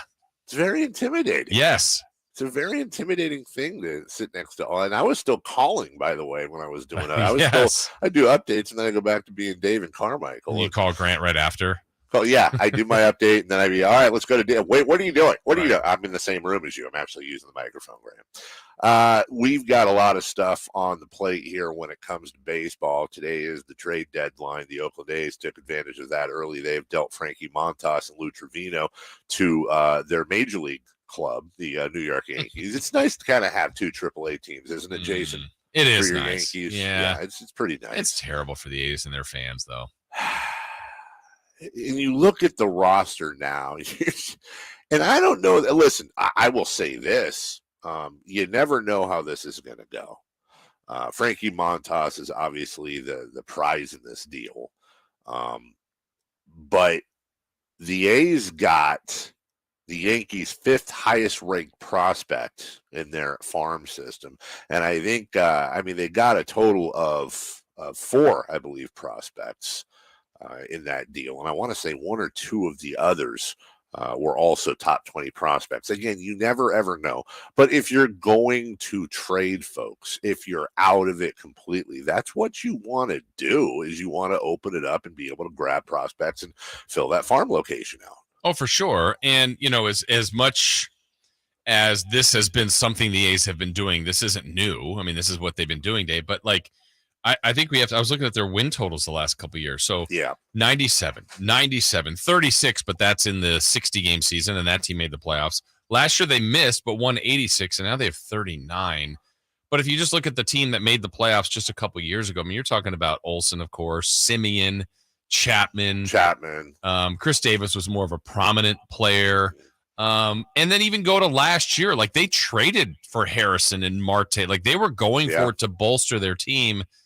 Now they're in a completely different realm, and maybe it's the right thing to do to rebuild, but you move on from Bassett and Montas now and Minaya, Luzardo, who was going to be the young stud for years to come. And it's just, how do you establish, and when will they be good again? I mean, they didn't get the Yankees' number one prospect. They didn't get all these other teams' best prospects. They got good prospects, and they may be a few years away. And I know in the AAA Shining Stars game, Rising Stars game, they had some good stuff happening there, but it just, you also feel like, okay, let's say they do get great prospects and they become young studs. How long until they're on the Yankees, Dodgers, Red Sox, fill in your team? Let me give you an interesting question here that I 100% do not expect you to get. And I might be a little bit off here because I'm not going to do the math like I should. What do the following teams have in common? We'll start with the Brewers, the Nationals, the Marlins, and the Phillies, the Mets, the A's, the Rangers, and a couple others because I don't want to make this too long. I'll answer my own question. They all have better records on the road than they do at home. Some of those are actually a little surprising. The Red Sox actually are 26-27 at home and 26-25 on the road. But the A's, I mean, most of these teams, Jason, it's pretty darn close. The A's are 17-33 at home and 22-32 on the road. When you combine that with the fact that they are 39-65, and when you combine that with the fact that they are the second worst team in baseball behind the Washington Nationals, and they're just 4 games back at that. I mean, you look at the bottom of the list, it's the same old. It's Cincinnati, Kansas City, Detroit, Pittsburgh, Oakland, and then really the Washington Nationals. Who have at least enjoyed some success over the last few years, winning a championship. But they're sitting at 35-69, but they're in a full rebuild mode. Are the A's in a full rebuild mode? I just feel like the A's are just in a full unbuild mode. Yeah, I think that the thing that's overhanging them is the stadium, right? I mean, I don't know. The question we've asked, and I don't know the answer. My gut tells me it won't be that different, and I hate to say that, but if we snap our fingers today, Dave, and say the community and the leaders in Oakland and Libby Schaaf, the mayor, everything, they've got it. They've got the waterfront, Howard Terminal. They agree. If they say that today, that's fantastic news. But what does the makeup of the A's look like when that stadium's ready? Maybe some of these young players will have developed, but are they going to be spending boatloads of money to keep them, to add, or are they going to keep running the way they've been? And my logic tells me they're going to keep running the way they've been doing it. Well, one of the ways you can look at this, and this is a little unfair. It's a little unfair because they're not the same. But what some people keep pointing to, and I think it's a little valid, is that John Fisher also owns the San Jose Earthquakes of MLS. Right. They have a fairly new stadium by today's standards, in Avaya Stadium. It's a gorgeous stadium. But out of 28 MLS teams, the Earthquakes rank 23rd in payroll. And they're in San Jose, and they have a new stadium. Yeah.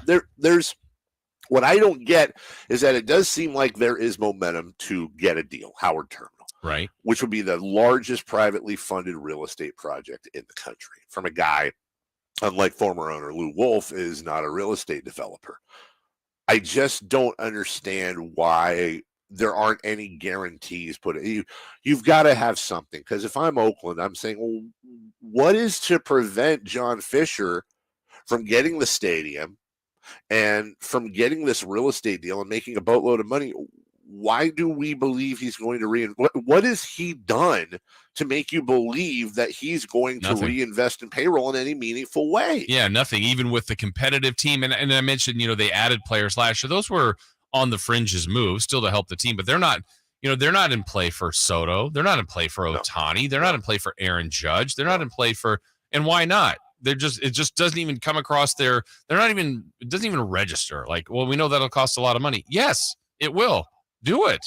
And they just won't. And I want to read you this one really fast, Dave, before we break. It's Little Brother says, Little Brother 45 on YouTube. Dave, this is the first time in 40 years I haven't been to one A's game. I probably watched 5 games on TV. I've watched more Giants games, and I hate the Giants. That's so sad. Yeah. It's so sad. And I'd say, come on over to the Giants, but I certainly understand it's not that easy. And that'd be like Warrior fans saying, come on over to the Warriors, to the Kings. I completely empathize. We'll take a break. When we come back, more trades. The deadline is today as well. Will Juan Soto move? Will Shohei Ohtani move? Who's in the mix? Who isn't? Who's already been traded? We'll do that right after this.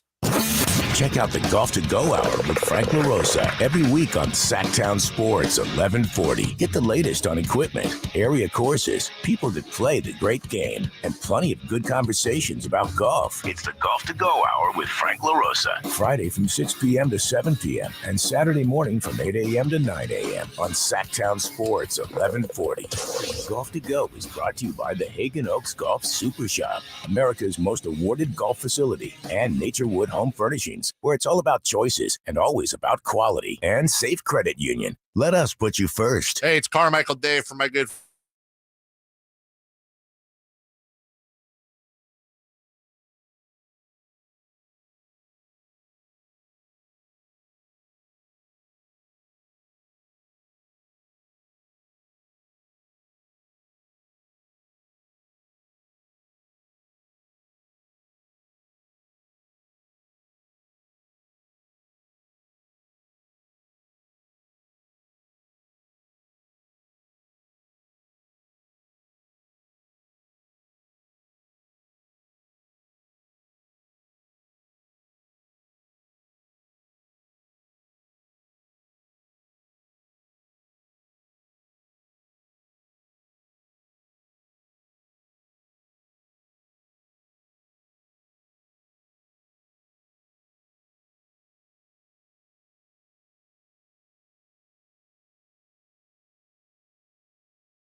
Stimulating conversation about kitchen gadgets and baseball cards. I think that's really crazy interesting. It's the Carmichael Dave Show with Jason Ross on Sactown Sports 1140. I'm hoping nobody else is awake yet in the house. I actually had something. I have audio here, Jay. I tend to snore sometimes, shockingly. My wife never snores. She was in like this weird, I don't know what happened thing last night, and it was I can count on one hand the amount of times she snored when we've slept. And the other problem is that the bus, our French bulldog Gus, he sleeps in between us, usually cuddled up to her because she radiates like a fireball, all this heat. And so last night, I woke up.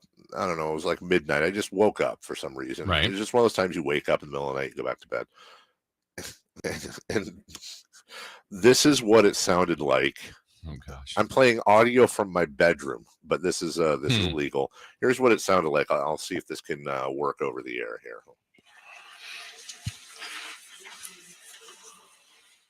Hey, well, that was a.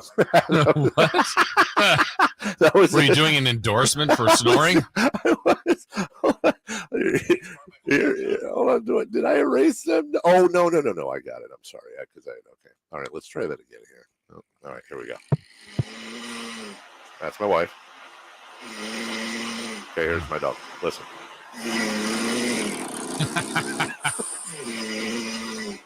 Come on, Gus. Oh yeah. Yeah. Dude. There's a rhythm to your wife's, and then Gus is like on a lawnmower or something. Right. Or a fan. That dog snore. He's got yesterday was puppy spa day because he has to get his nails clipped. You can't see the bloodlines or whatever they're called, so you can't do it at home. So we got to take him in to get him clipped every couple months. That's what we call it, puppy spa day. Yesterday he came home, trimmed nails, smelling great and all that. Then next week he has a puppy consultation because apparently there are surgeries for French bulldogs that can relieve the snoring issue. Okay. Which I'm a huge fan of because basically this dog is a snoring, farting mess in bed. And, really, really making it difficult to sleep, Jason. Yeah, so, I can imagine. Yeah. Anyways, Gus the bus will never be traded, though. That is my wife's dog through and through. She loves him to death, as do I. But people can get traded. Josh Hader goes to the Padres. That is a big get. Yeah, I didn't fully understand. I mean, when I saw it, I went, wait, is Milwaukee's in first? Uh-huh. And the Padres are a good team, really good. And I understand why the Padres did. I having a hard time understanding Milwaukee's perspective on that. You gotta wonder what's going on there.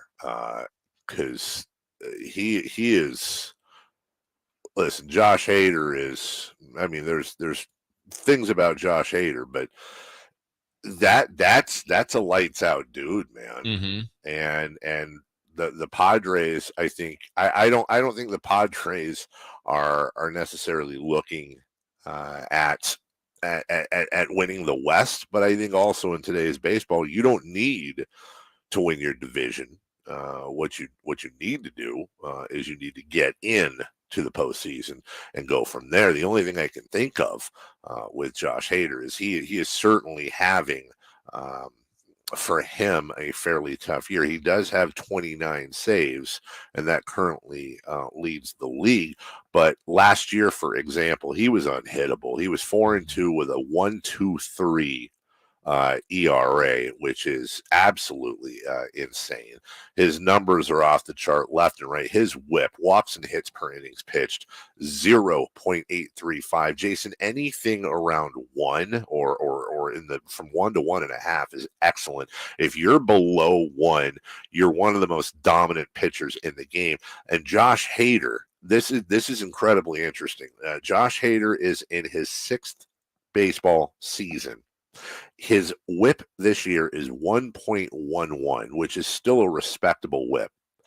If he finishes there, it will be the first time in his career that he has finished with a whip at 1 or above. He's been below 1 his entire career. This dude has been an all-star 4 of 6 years, including this year. So this is just one of those really under the radar. Granted, you have to be in a position to be winning in the 9th inning, but Hader is about as shut down as it gets. Yeah, and I think, there are going to be the big moves, or some have been made maybe of names, but, I know the Braves made some subtle moves last year that what they claimed helped them to win the World Series. So it's not always the name. Like last year, Scherzer and Turner moving to the Dodgers, that was massive and helped them. They had a great season and still a good postseason, but ultimately fell short. I think we're all going to end up enamored today with any of the big names, like if Soto moves, but sometimes it's these other things. And, understanding that from Milwaukee's perspective, I had a hard time. And then even today, Dave, I saw the Orioles just made a move. It's not this blockbuster, but they moved their closer, Lopez, who's an all-star, and they moved Trey Mancini yesterday. They're kind of having a dream season. The Orioles have been terrible, and they're only, I think, 2 out of the wild card. Yeah. And they're above 500. They have the same amount of wins as last year. And that fan base is seemingly really excited about Baltimore baseball for the first time in a long time. And now they're the team that's trading guys. So it's weird how teams decide to do what they want to do. Yeah, and the Astros get a big piece in Trey Mancini from the Orioles, an intensely popular player there. Christian Vasquez from the Boston Red Sox, as well as you see the haves and the have-nots. And we already mentioned your Yankees.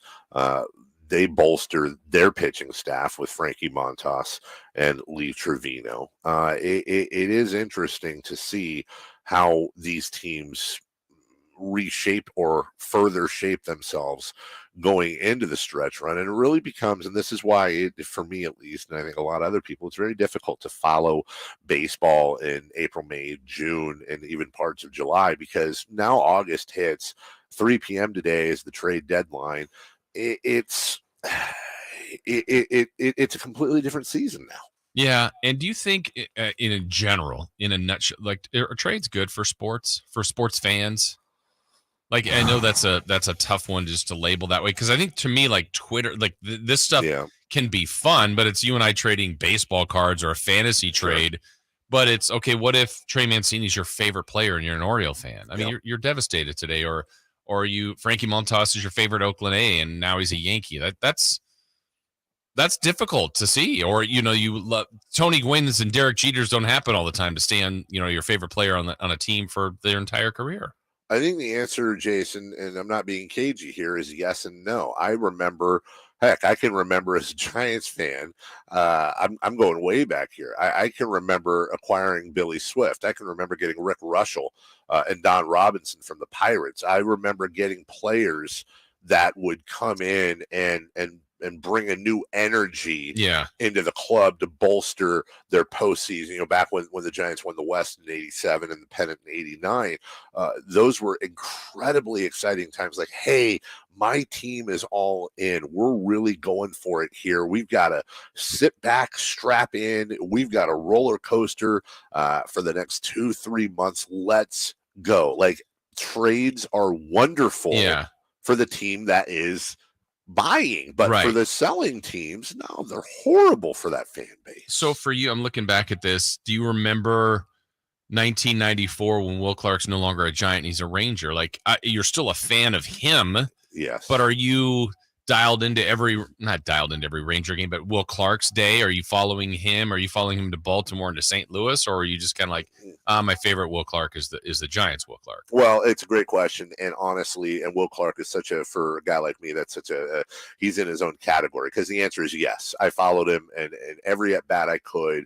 I was the guy I kept drafting him in fantasy baseball way too high, just because I insisted on having him, because he, to me, was his own entity. He was, to me, bigger than the Giants themselves, which was my favorite team. He was his own thing. I followed him. But, did I say the same about Bob Brenly or Scotty Gereltz or Greg Minton or Brett Butler or, you name it, Jose Uribe, Bob Melvin, whatever? No, because once you're gone, and I'm focused on who you're bringing in. It is tough. It's tough when you're in that spot, but there's got to be winners and losers, and the only exceptions really are like for basketball, for example, it's a different story, because if you're trading a a player that's on your team that you enjoy, but oh my God, you got 2 first-round picks back for him. You know, I think basketball really is one of those sports where you can get the worst of a trade in the immediate, but your fan base is far more excited for the trade than the team that's loading up if you get the right haul for the future in return. Draft picks in baseball, nobody gets excited for draft picks in baseball. No, because you don't know what that is. It's harder to see that come to fruition. And even if it's 4 years later, oh, remember when they traded this player? This is the guy. Oh, well, I'm not emotionally attached to that anymore. That was 4 years ago. Right. We'll take a break. I'll spend the next couple of minutes trying to come up with other topics other than the one Jay has here to lead off the 8 o'clock hour as the Giants lose game 1 of the series to the Dodgers. And that's 7 of 10 for San Francisco. We'll be right back with baseball and possibly something else after this.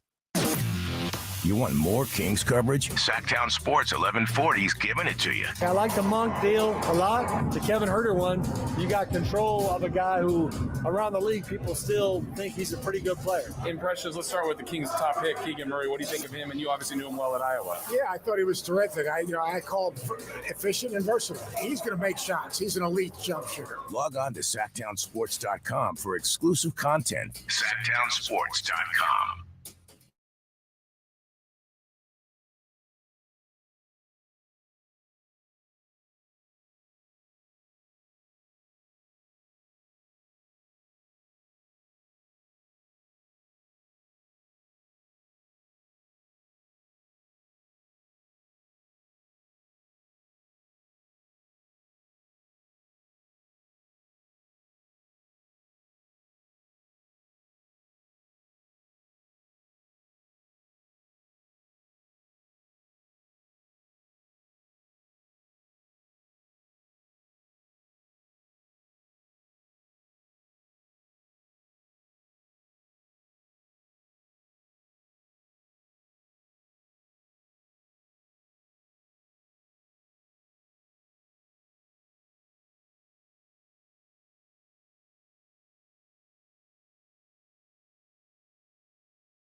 Michael Dave Show. He's on the microphone when he's not on the microphone. He's playing a song, and when he's not playing a song, he's on the microphone, and then boom. With Jason Ross. Jay, hey, my headset's Text or call the show at 916-339-1140. It's the Carmichael Dave Show with Jason Ross on Sactown Sports 1140. Welcome back. Final hour of the program. You know, I said I was going to try to find a subtopic during this break so we didn't have to talk about the dumb Giants and Dodgers. But as I was leaving the room, the case, excuse me, the case that carries our equipment, Jason, the big metal nuclear launch codes case. Yes. I didn't see it. And I am wearing sandals. And I smashed my left ring toe on the case. And I don't know why. And someday a doctor will have to explain it to me.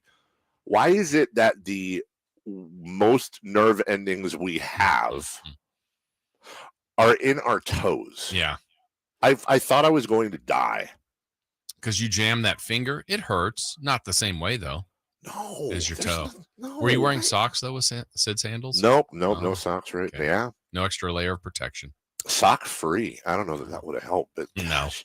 And you always think like you broke your toe and you didn't. It just hurts terribly, and then you get like black toenail. Yeah, and it's usually those little toes, like the fourth or fifth, the pinky one. It's not generally. It's never seeming the big toe. They need to sell something where you can just put like rubber stoppers on the ends of your one interesting note, though, I did, and this bears more conversation in the future. LeBron James's son, Bronny, is going to be eligible to play in the NBA in 2024. Mm-hmm. LeBron James has made it very clear that he wants to play with his son. The problem is that the Lakers don't have a first-round pick in 2024. That belongs to his former GM, David Griffin, and the New Orleans Pelicans. And LeBron's going to be 38 this December. He is, the day after tomorrow, he is eligible for a 2-year, roughly $98 million extension from the Lakers. He can accept it, or he could ask for and get a 1-year, $47 million extension. Now, remember, there's a couple of other things at play here other than LeBron and championships. Barring any major loss of time or fall off in production, he's going to pass Kareem Abdul-Jabbar sometime late this season as the all-time leading scorer, and the amount of attention, think about this, the amount of attention that's going to get, Jason, when we get close to that is going to be almost Barry Bonds' home run record-esque. Absolutely. I mean, that's the goal of the sport is to score points and to be the leader of all time. And I think even LeBron said this at one point, maybe early on in his career, like he never thought of himself as a scorer. Like just play, and there would be times where, you know, I think he led the league in scoring a couple times, but Durant or Harden or Carmelo or through his Wade, even other people through his time, Iverson certainly early on, like we're just better scorers than him, but just it's the accumulation. He's been a great scorer. And the fact that he still can do it now, like, you know, he had some 50-point games last year. Yes, he did. And he's going to be, when it's all said and done, when you look at his rankings all time, it's not going to be particularly close. He will almost certainly be the all-time leading scorer in the NBA, and probably by a few thousand points. I don't think he's retiring at the end of next year, by the way. He's going to have, as of now, he's got 4 titles. He's got 4 MVPs. He's got 4 finals MVPs. He's got 18 All-Star appearances, 13 All-NBA first teams, and if you combine the second and third teams, 18 All-Teams, plus 5 times he's been the NBA's All-Defensive first team member. I'm bringing all that up because you also have a guy who was the assist leader a couple years ago in 2020, a scoring champion as well. Nobody is going to have the combined scoring, rebounding, and assist rankings that LeBron's going to have. But does LeBron James, here's a question, does he need to win, I would say, 1 at least, if not 2 more NBA finals to be considered the greatest of all time, and would that do it? I don't know if it would do it. I mean, because I think we've talked about Kareem a ton before, like even trying to give him more validation. He's got the greatest honor, the most points ever. Half of his career, he was in the finals. Yes. Half of them. Yes. And he's got MVPs and 6 rings and so on and so forth. And I don't think he gets acknowledged enough. So agreed. I don't know, but I was looking at assists. You mentioned that this year, Dave, if all goes right, which it should for him, he's going to pass Magic. He's going to pass Mark Jackson. He's going to pass Steve Nash. He won't catch Chris Paul, who's still active, but he's going to be 4th in assists at the end of this year and 1st in points. That's ridiculous. Can you, real quick, check where he's at in rebounds? I don't have that in front of me. It's not. I thought he was higher. Is he in the 20s? I don't think so, but I'll do a quick check. First in scoring, top 5 in assists. Yeah, he'll be 4th because I don't think he'll catch Chris Paul. And he's not catching John Stockton. No. Yeah, I don't mean this year. I mean, ever. Yeah. LeBron right now is 42nd. Oh, okay. But, let me just try to do a quick, see what he kind of averages per year in rebound or total rebounds. Okay, let's see. He gets that number. So I'm going to give him about another 400 this year, and he will get to about 33. Okay. This year? Mm-hmm. But he's going to pass like Bill Laimbeer, Otis Thorpe, Ben Wallace, David Robinson, those kind of names. If just on your glance, let's assume he plays another 3 years at semi LeBron levels. Are we talking most likely mid to late 20s? Yeah, he'll get in the this group, they're pretty high up there. He'll get late 20s probably. It's going to be an incredibly difficult conversation because Kareem, and you and I are on the same page with Kareem. I think Kareem statistically is the GOAT, with apologies to Bill Russell or Michael Jordan. I think when you put the whole picture together, spanning different eras, not just the championships, but the all-star appearances, the numbers, this, that, whatever, it's very difficult to make a case against Kareem. And that's before you even bring in the stuff he did at UCLA. But the thing with Kareem that always, when the Kareem people, the Kareem haters come up, is that he wasn't always, especially with the Lakers, necessarily the best player on those teams. Mm-hmm. And that's why these conversations become so difficult. Not only do you have era, but you also have ring culture. Right. You have so many different things. We can say this: would you put LeBron James on the Mount Rushmore? Absolutely, I would. And that would be Russell, Chamberlain, LeBron, Jordan, not necessarily in that order. Do we disagree on any of that? I'd have Kareem in there. Oh, God. I'm an idiot. Okay. And Kareem goes in, not for LeBron, not for Jordan. Does Kareem go Chamberlain? Yeah, Chamberlain. And then Russell, I know. Again, now we're going winner. To me, my own personal criteria that you could rip this apart. I want to have seen them play. I'm not saying Russell wasn't great. I just didn't see him play. I mean, so I can only reference. And then what's sad, there'll be a time when we're old enough and hopefully still around where people are like, I never saw Jordan play. You didn't? But they won't. They won't know what Michael. I mean, they'll know his legacy, but they won't know truly how great he is. And like, I can validate that Oscar Robertson's great and that Russell and Chamberlain. I didn't see them play. Sure, but that's my own criteria, and that. People can go, well, you're foolish for that, but I just never saw him play. 19 all-star appearances for Kareem Abdul-Jabbar. Come on. 10-time NBA first team, 3 NCAA championships, all-time scoring leader, 11 times all defensive first or second team. Here's something that I often forget, and then we'll move on to baseball. I've stalled enough.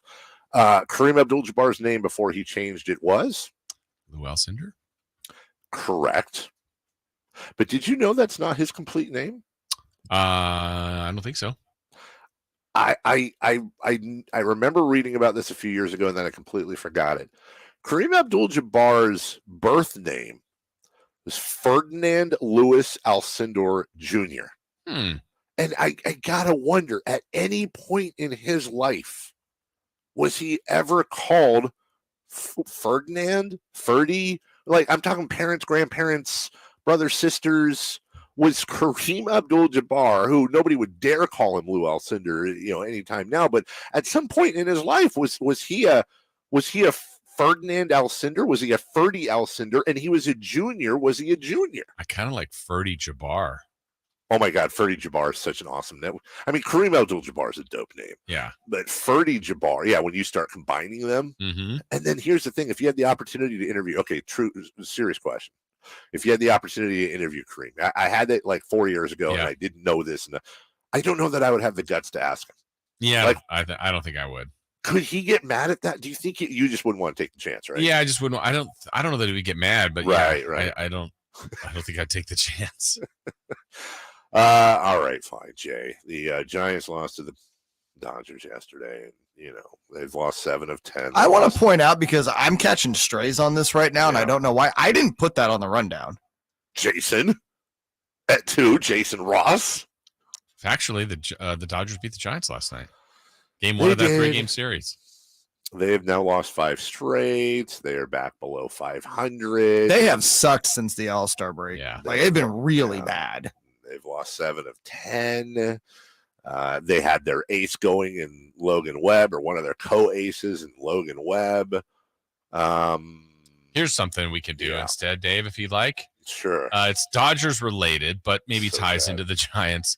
It is a cool story. You have to admit, James Outman for the Dodgers. Sac State. Stingers up. First at bat, he homers.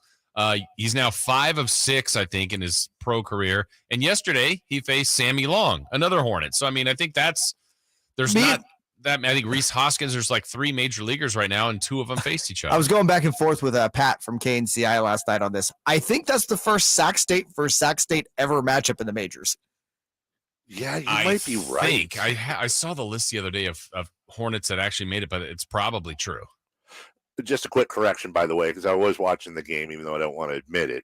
Outman, he didn't homer. He went 2 for 2 with 2 runs scored. His first at bat was just a line shot, and they kept going back on a swing and talking about how this wasn't like some rinky-dink swinging bunt. That was a legit swing and a legit line drive. He had a single and a double yesterday. Guys, he's batting .833. Yeah. Is it too early to make Ohtani comparisons? Exactly. Well, his homer was his first at bat the day before. Yes. Oh, I apologize. Yeah, I thought you meant yesterday. No. His first ever MLB at bat, which is that's rare company to do that. Like Will Clark. Will Clark. Yes. Exactly. Same person. Same guy. Same career is coming his way. And he's got the number 77. You love that when guys get called up like that. Yeah, Sac State, baby. That's a heck of a swing. I mean, this is a guy who here's a guy. It's a legit prospect. Meanwhile, Joey Bart went 0 for 3. How you feel about that, Dave? He's batting 180 and 182. Do you see comparisons to Buster Posey? They catch so balls thrown at them. They I mean, Darren Ruff's the leadoff hitter. He's batting 216. Not good by today's standards. It's okay, actually. Lamont Wade Jr. in very limited time is batting 181. The Giants yesterday had 4. They had 4 guys in their lineup that are batting 182 or below. 182 or below, fellers. Not good. No, it's not good. They stink. Great ballpark, though. Yes. We'll take a break when we come back. The dirty little secret in the NBA now investigating the Knicks, Jalen Brunson and James Harden. I can't wait to see the craziness that's going to ensue in this pseudo weird tampering garbage that they do. We'll take a break. We'll come back in just 1 minute. Sactown Sports 1140 is broadcasting live on YouTube. To me, it's a must watch. Check out the Carmichael Dave Show with Jason Ross and the Cattles and Rami Show. Plus, get exclusive content. Search Sactown Sports 1140 on YouTube. Hey kids, it's Carmichael Dave talking to you about Capital Casino. Summertime heat is here, and Cap Casino, Sacramento's #1 poker room, wants to invite all of you to soak up some air conditioning, hang out, have some food, have a beverage. Always the most variety of table games in the region. Always the best food, the best service, and the best action. 411 North 16th Street in downtown Sacramento. For more information, log on to capital-casino.com, and please gamble responsibly. 1-800-GAMBLER. The more we learn about COVID-19, the more questions we have. The biggest question now, what's next? What will COVID bring in 6 months? A year? If you're feeling anxious about the future, you're not alone. Cal Hope offers free COVID-19 emotional support. Call 833-317-4673 or live chat at calhope.org today. The Carmichael Dave Show with Jason Ross. Text or call the show at 916-339-1140 on Sactown Sports 1140. Do we care about tampering in the NBA? I mean, I'm honestly asking. My gut would tell me we shouldn't. I mean, really, why should we? I mean, let me try to find a way where we would care. Let's say that De'Aaron Fox was a free agent, and we found out that the Lakers. I'm trying to make this as bad as possible. That the Lakers had a meeting with him when they played after a game at Staples, and a bunch of Laker players were there, and then Fox eventually signed. Like, even at that aspect, would we care? No, I mean, who was was it Magic was on Jimmy Kimmel? I don't know if he's talking about Paul George or whoever it was, and kind of got in trouble for that. Like, when you're a player of Paul George status, I believe every team in the league wants you. Right. So what does it matter that Magic Johnson goes on a late night show and talks about you, or your agent's talking with their front office people, oh, wink, wink, before free agency starts, and then it's 12:01, and you've signed a deal and you've agreed to 4-year term. Like, that stuff's all been talked about. I think the charm of finding out the date and the time of free agency for us as fans is, wow, here's all the movement. If there's truly, like, that's when it starts, then we'd have to adjust our timetable. We'd be comfortable with that, but I don't think the league is going to ever really do anything about that. Would you rather have a situation where any tampering was met with swift retribution? And I'm talking about not just teams, not just GMs, not just coaches, but if somebody found out that Draymond Green texted Kevin Durant and wanted him to come there, or whatever it was, that LeBron James texted Matthew Dellavedova, if he was, whatever the situation is, if you found that out, that they would get, huge fines. Would you rather have that, or would you rather have tampering galore? I'm actually just whatever this is, whatever the version is now, because I think we'd be naive to think that players don't talk to each other about forming teams, agents. When you see videos now where there's some Kings players playing in Europe together, there's down at UCLA, they've got all sorts of big runs that happen all the time. There's the Drew League and all these other things. Don't those guys talk? Like, hey, what would it be like if we were? I mean, so yes. I don't even know how you quantify what's tampering and what's not. I remember hearing, and I think this has been talked about publicly before, so I don't think I'm telling tales out of school. But one of my buddies who was in really close to DeMarcus Cousins back when Cousins was here, would talk about how anytime he went to he played in the summer, they'd play in LA, they'd play in Vegas, or anytime he was on the All-Star team and you were there for All-Star weekend, the amount of players, and I won't say the players' names, although I want to say somebody wrote about this once, the amount of players, we're talking superstar players, that would just hard pitch the guy. Listen, dude, what are you doing there? They suck. You're never going to win there. You're not a relevant player. You're way too good, dude. We need you. Come join us and let's get a chip. You're going to make more money in your shoe deal. You're going to be in the postseason. You're going to get more endorsements. You're going to be able to get a ring, or you can spend your prime years in Sacramento doing absolutely nothing. And you know what? Sad to say, it's going to tick people off, but I'm right. Bad decision.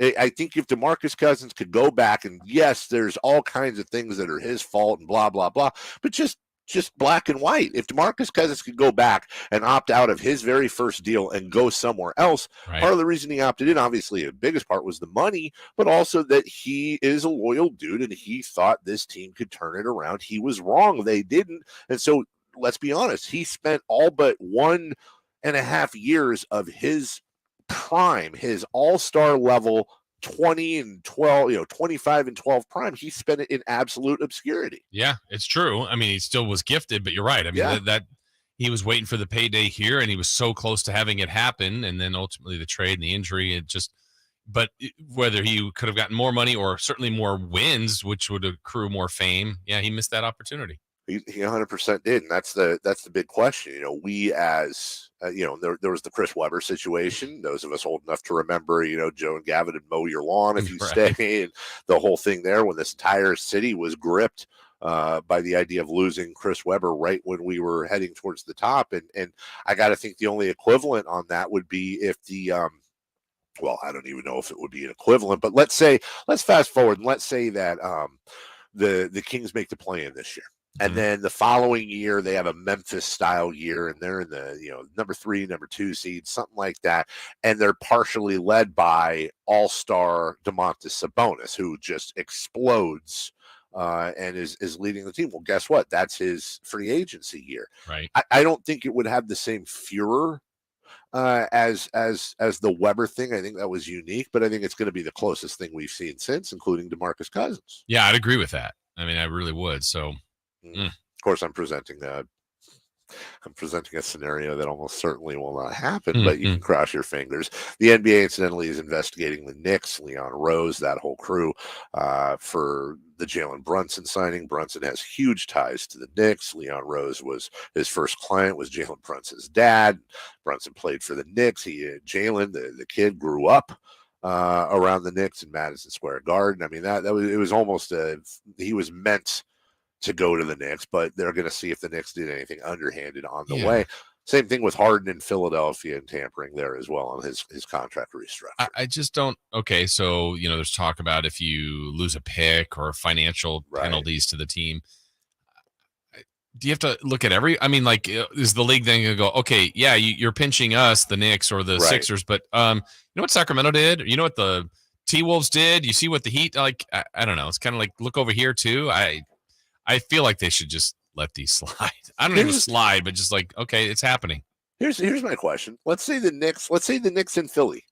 They both get punished, and just in this hypothetical here, they both get punished and they both lose their 2023 first-round draft picks. Mm-hmm. Now, what I forget, is that just does the first round just become 228? Yeah, shorter? I believe so. Yeah, there's one less pick in that. Yes. So technically, if you're drafted 29th, you're a second rounder? I believe so. If that's, and I'm trying to think if there's I don't know that there's ever been 2 picks removed, but I'm trying to think if there's ever been a situation like that. Now, here's what I think. I think now we're talking something here with the play-in. All right, you have the play-in, and you get those 2 first-round picks as part of the award. Because I was thinking about this the other day. Or the midseason tournament. What did I say? A play-in. I'm sorry. Yeah. I meant the midseason tournament. Thank you, Jason. Or you're allowed to tamper if you win. Well, I was, this we'll wrap this up, but I was thinking about this. Our thing with the midseason tournament with the NBA is always what's the motivation for the players? Correct. So here's the thought. Okay. What you do is you actually do involve the draft and or the lottery. And what you do is you offer mid-season prizes that would largely benefit the franchise. First-round picks, maybe a buy into the play-in at the very least, which would guarantee you a couple of home dates. Here's my thing. You make this thing incredibly attractive to the franchises and to the ownership. Mm-hmm. And then you offer no cash prizes. And what you do is you put the onus on ownership to offer prizes from within. In other words, any team that wins it, they're not only going to get the NBA prizes, but then it's tasked upon the teams themselves to award, which is something that could make differences in free agency. You make those prizes salary cap free, which is an interesting way to possibly circumvent some things. If you offer those incentives, for example, let's say you can't re-sign LeBron James to the $70 million deal he could get, you do 50, but hey, okay, if you're the MVP of the play-in tournament, we'll give you $25 million. You could structure contracts on your team with incentives that would reward for those types of deals in the midseason tournament. I think there's a little more there than maybe we thought of before. Yeah, I think that, like we said before, that's the biggest challenge for this midseason thing is how it's a cool concept. It's different. I appreciate that. It's just, how do you get them motivated?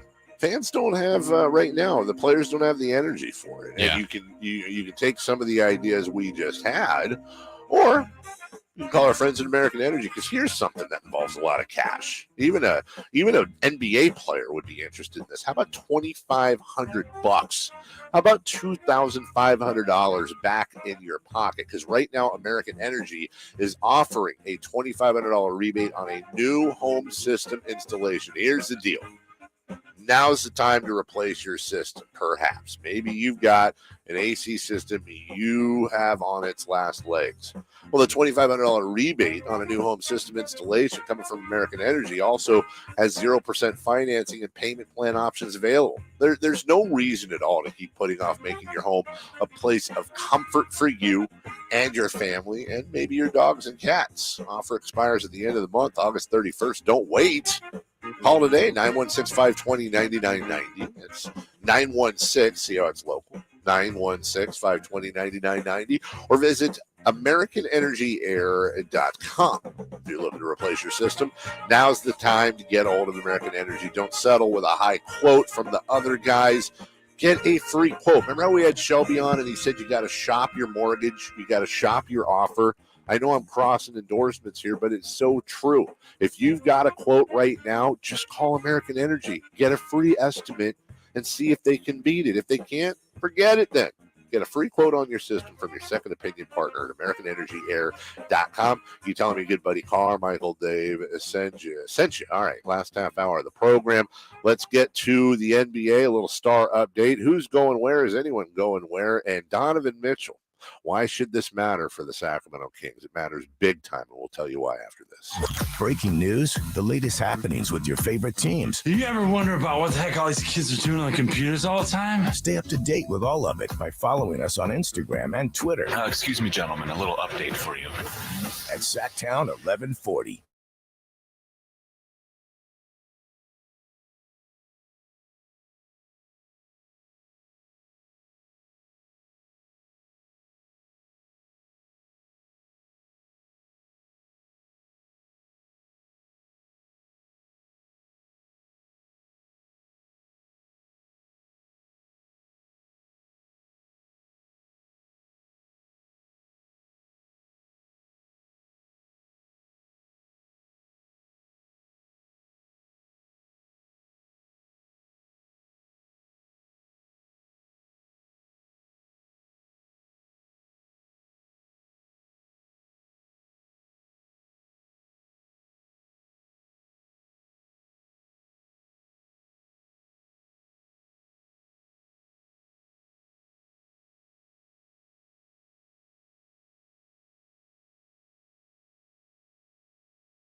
NCUA.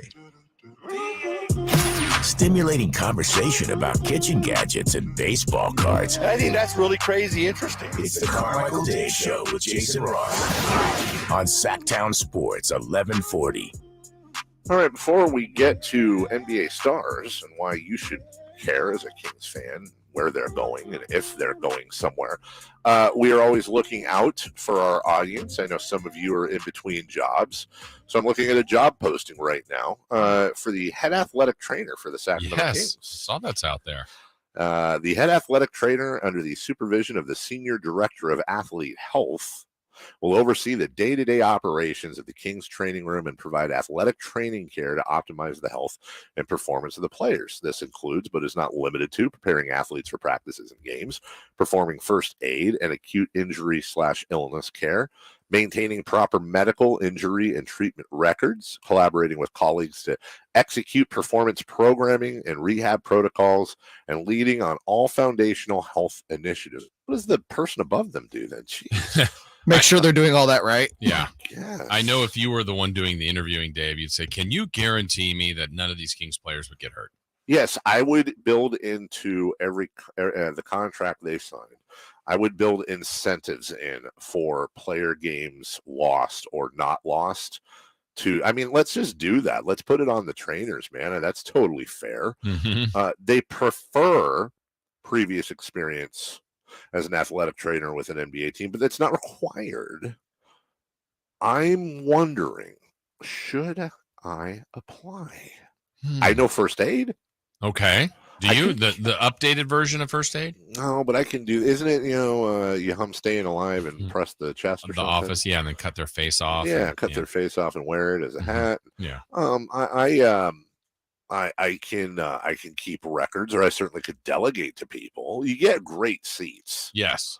You get to know the players. I mean, what fan would not want to do that?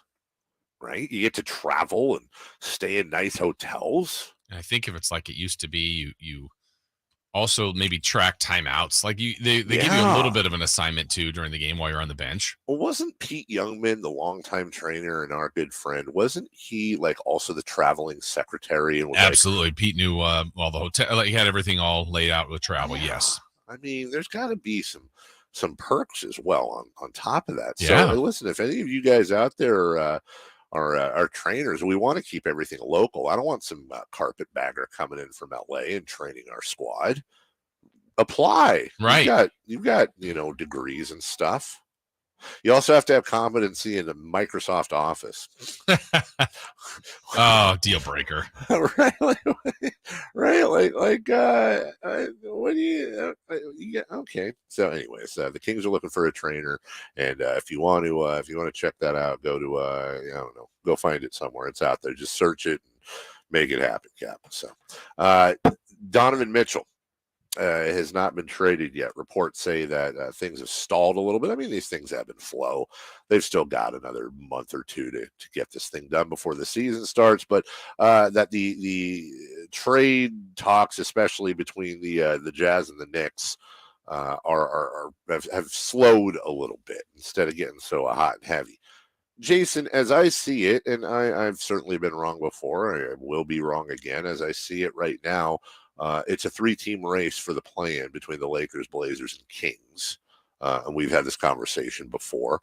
But part of that assumption is that the Utah Jazz will fall out of the top 8. Mm-hmm. They were 5th last year at 49 and 33. My question is this. If the Jazz end up holding on to Donovan Mitchell, are they a play that you would have Mike Conley, Donovan Mitchell, Bojan Bogdanovic, Jared Vanderbilt, Walker Kessler? That's your projected starting lineup with Jordan Clarkson, Patrick Beverly, Rudy Gay, our old friend there, amongst others that would be on that team.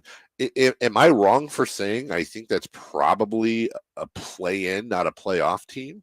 I don't think you're wrong for saying that. I mean, I think everybody just assumed already that that the Jazz would be out, and I think that's the wrong way to look at it. They do have talent there still. Even Malik Beasley, I liked him coming over from that trade as well. New coach, it will be a factor. And they've just have had a distinct style for years that has worked for them. They've always had a great home court. I think a lot of those things would still be in play. And then Mitchell is really a good player. And maybe as great as Rudy Gobert is, just having him gone in, maybe you can find some positives in that. Certainly there'll be plenty of negatives in what you're missing in the middle. But it's a tough exercise. I know why we do it. We think about who's in and who's out going into the year, but you got to see how things play, injuries to other teams.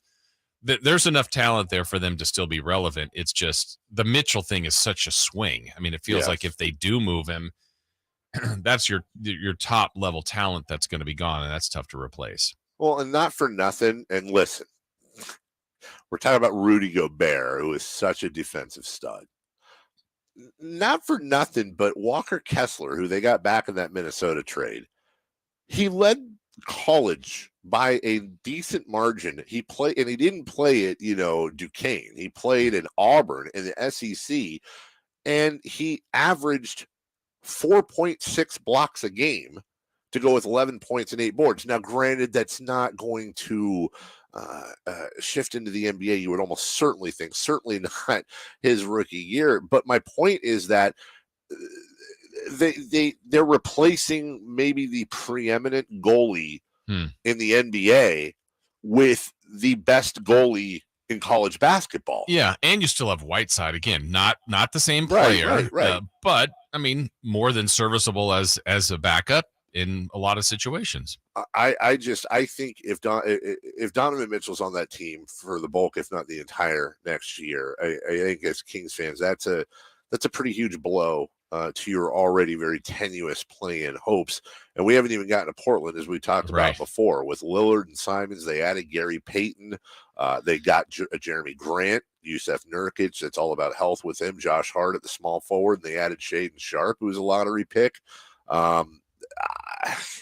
It's all about Dame Lillard. People forget how good of a player he is. They lost CJ McCollum, sure, but I honestly think that this team, if again, and the key, relatively healthy, and we don't know about Shaedon Sharpe, but this team arguably is as good or better than the Portland Trail Blazers 2 years ago, and that right there would shut the Kings out. So I think it's very important to keep a very close eye. You're very much rooting for the Jazz to completely rebuild if you want to get into that play-in next year. Yeah, a lot of times when you're trying to make your narrative, if you're thinking Portland or Utah is out, you're thinking of the worst case scenario. If we think of the best case scenario, last year going into the year, I think Damian Lillard publicly said his goal was to be the league MVP. He obviously got hurt and didn't have the season he had hoped for. But I think he believes he's capable of being, let's say Dame Lillard has an MVP type year, they're in the playoffs. Yes, 100%. And probably a top 5 team. Like, I mean, to get MVP consideration, you either have some statistical anomaly, and in his case, he would be carrying a team that didn't make the playoffs the year before to, let's say, a top 4, and you're like, wow, no one had them that high. Well, he's capable of that, I think, if everything went right, but that's, again, everything going right. Well, you're also talking about a guy in Lillard. He is 32 years old. He just turned 32 last month, and it was an abdominal strain, or it was an abdominal thing. It wasn't like a knee or an ankle or something. And last year, while injured, he still averaged 24 points and 7 assists and 4 rebounds. That's coming off years where he averaged 29, 30, 26, 27, 27. I mean, this guy is an absolute scoring machine who has been relatively, I mean, he's got 3 seasons he played 82 games. He's got a 4th he played 80, 75, 75, 73, and then a couple of the 60s. And then the anomaly last year was 29 games. Point being, yes, Jason, you have a guy who is a bona fide superstar leader type who's and at least was before injury than anybody on the Sacramento Kings. It's just very difficult when you look at that math, when you have the Lakers, when you have the Blazers, and then possibly if you have the Jazz to go with the Kings, all fighting for what amounts to 2 play-in spots. Yeah. And by the way, I don't think the Spurs are going to be anywhere near it necessarily, but also, Greg Popovich. Like, they're not going to win 12 games next year. Right. They're not going to be one of the league's worst of all time. He's going to have them competitive. The thing that this offseason is having that a little bit of last season had was I think there was 10 prominent players that didn't even play at all last year, whether we're talking about Kawhi. Yeah, Kawhi or Ben Simmons or whatever. There were 10 like significant type players that could be difference makers. This offseason, I mean, there was a lot of movement, but we still have the Durant rumor that's out there, Mitchell, I mean, Westbrook, Kyrie, there's some big time pieces that can still be moved before the season starts, and that leaves it intriguing. And the funny thing about that is that 2 of those players are in the West, 2 of those players are in the East. And generally speaking, not always, and the Harden trade was an exception, but generally speaking, your big superstar trades generally go across conferences. Right. So it'll be really interesting to see exactly how that all plays out. We'll take a break. When we come back, we've got celebrity birthdays. We got the news of the day. We've got a movie released on this day that you're all going to be familiar with, and so much more. We wrap up with a little bit of fun. The news is next. You ask for more 49ers coverage, and Sactown Sports 1140 listen. Let's go, Niner gang! Get all the latest 49ers news and notes online at SactownSports.com. Plus, make sure to follow us on IG at Sactown1140 for Emil Fragoso's live post-game show following every game. That is what we expect out of the Niner gang. Niners win! Your home for the most 49ers coverage in Sacramento. Sactown Sports 1140.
By American Energy Air and Solar, Sacramento's complete heating and cooling company and second opinion partner. Who's hot, you ask? Who?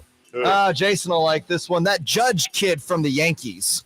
All rise. Aaron Judge hit his 10th home run since the All-Star break, tying Albert Pujols in 1998 for the most home runs by a player through their team's first 12 games out of the break. That's pretty good. Yeah, it is. Who's not? Who's not? NL West teams not named the Padres, as the Padres look to be finalizing a deal with the Nationals to acquire the Juan Soto. Hey, look, guys, all three of us agree on something baseballically speaking. Yeah, it's screw the Padres. Well, you have the Padres and the Dodgers to worry about now, Dave. Not if I don't worry. That's true. News and notes right now. Stand by on this frequency. It's time for the news of the day. Thank you for ruining the show and dropping a steamer on my journalistic integrity. Today's important headlines, intelligent analysis, hard-hitting interviews. Yeah, this is none of those things. Here's Carmichael Dave and Jason Ross. Oh my God, I love those guys. Well, we have breaking news from the world of the Los Angeles Lakers. We were talking earlier, what team would you buy if it couldn't be the Kings? And I said the Lakers, because I would just run them into the ground. I almost forgot. One of the things I would do is I would hack all the Twitter accounts. And that's actually been done, as the Lakers official Twitter account just tweeted out, quote, Laker fans, my Twitter account has been hacked. Please do not engage with it or send any money. These are not legitimate offers. The Lakers will alert you when I am back in control of my account. That is from Jeannie Buss, which begs a question. Is it Laker fan or Lakers fans? Laker fans, right?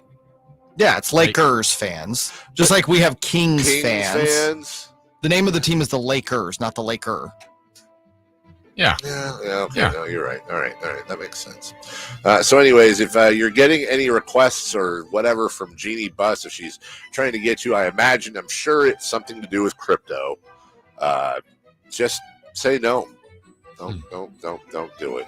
Besides, any investment you make with any Laker person will leave early because they don't stay for the games. Average franchise valuation by league. We talked about the NFL earlier, $4.14 billion for the NFL, $2.6 billion for the NBA, $2.3 billion for baseball, $930 million for hockey, $550 million for MLS. Gentlemen, my question to you is this: 10 years from now, will the order on that list look any different, ranking leagues by average valuation? No.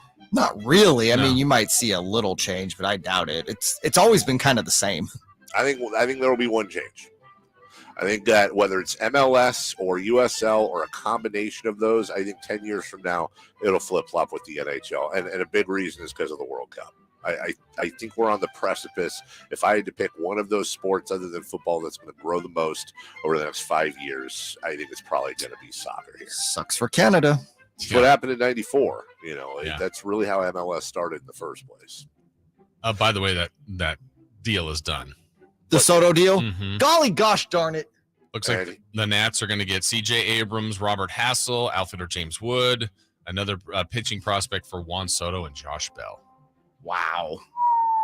Bob Melvin made a good decision. I think he did. I think it's a good call. Yeah.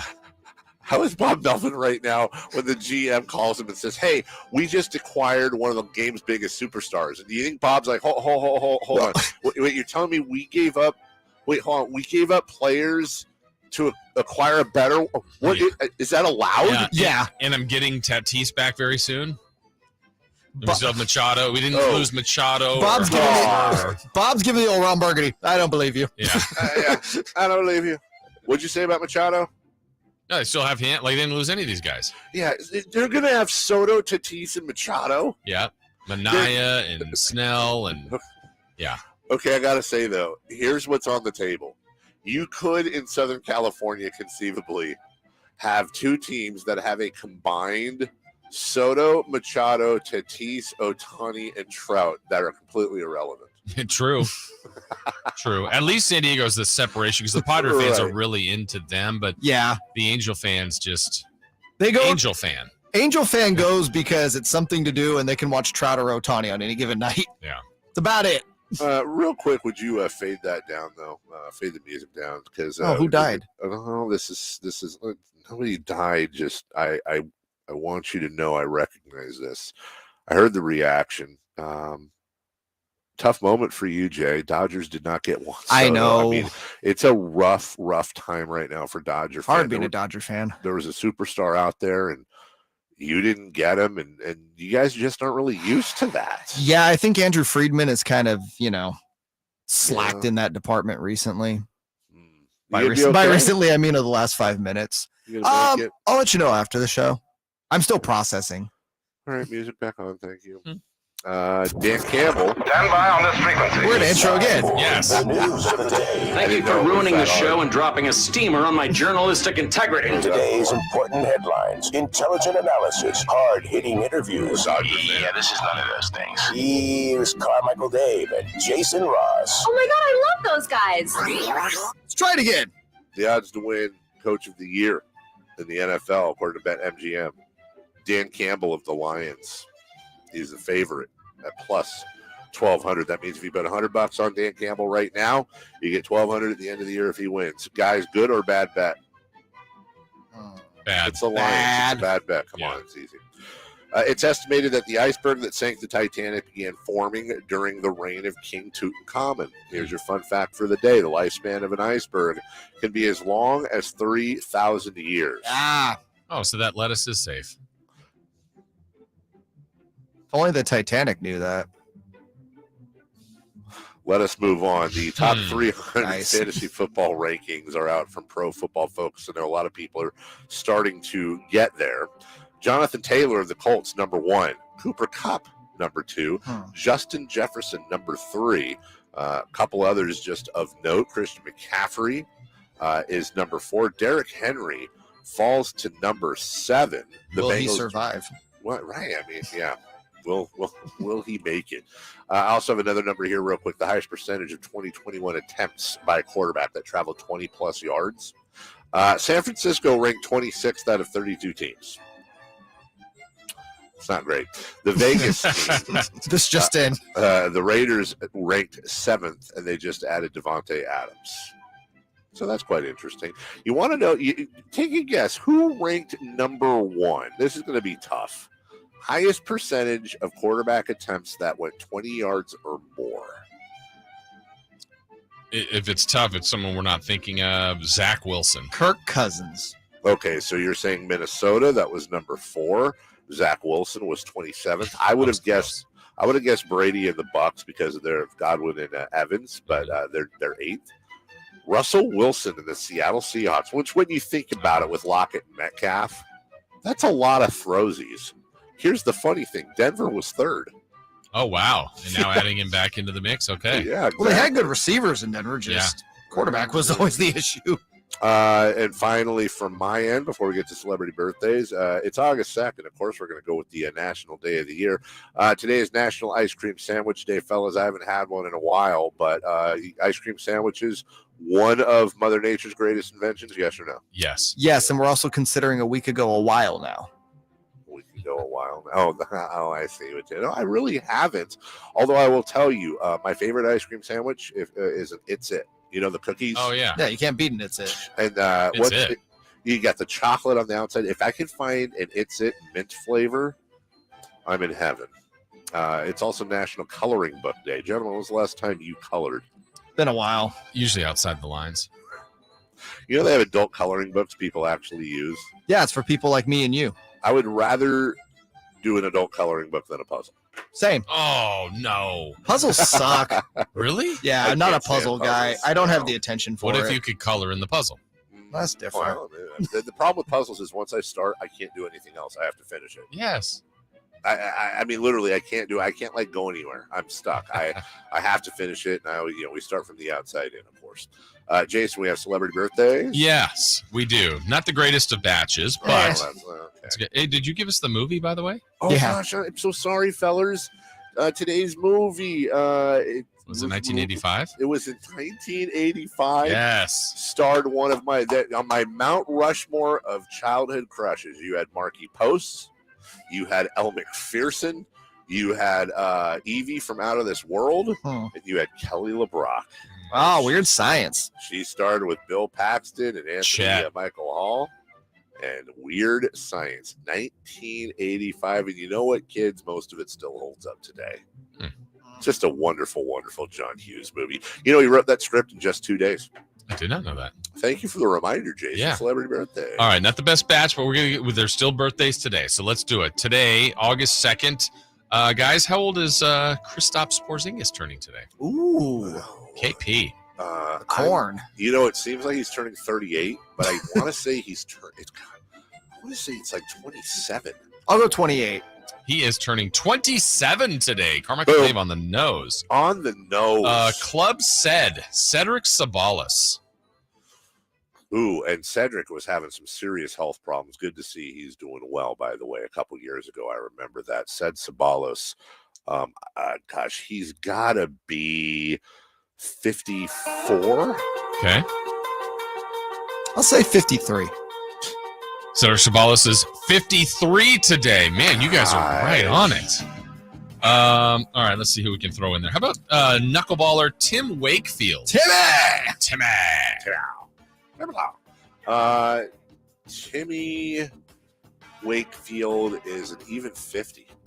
Tim Wakefield's 54. No, he's not. Tim Wakefield is 56 today. Oh, gosh, that's old.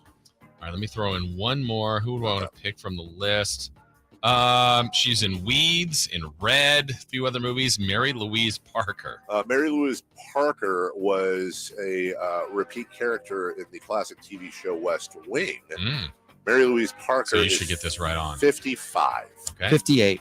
She is 58. He got 2 on the nose. He did. You got 1 on the nose. Jim Rome is next. He's always on the nose for Jason. For Jay, I'm Dave. Bye now.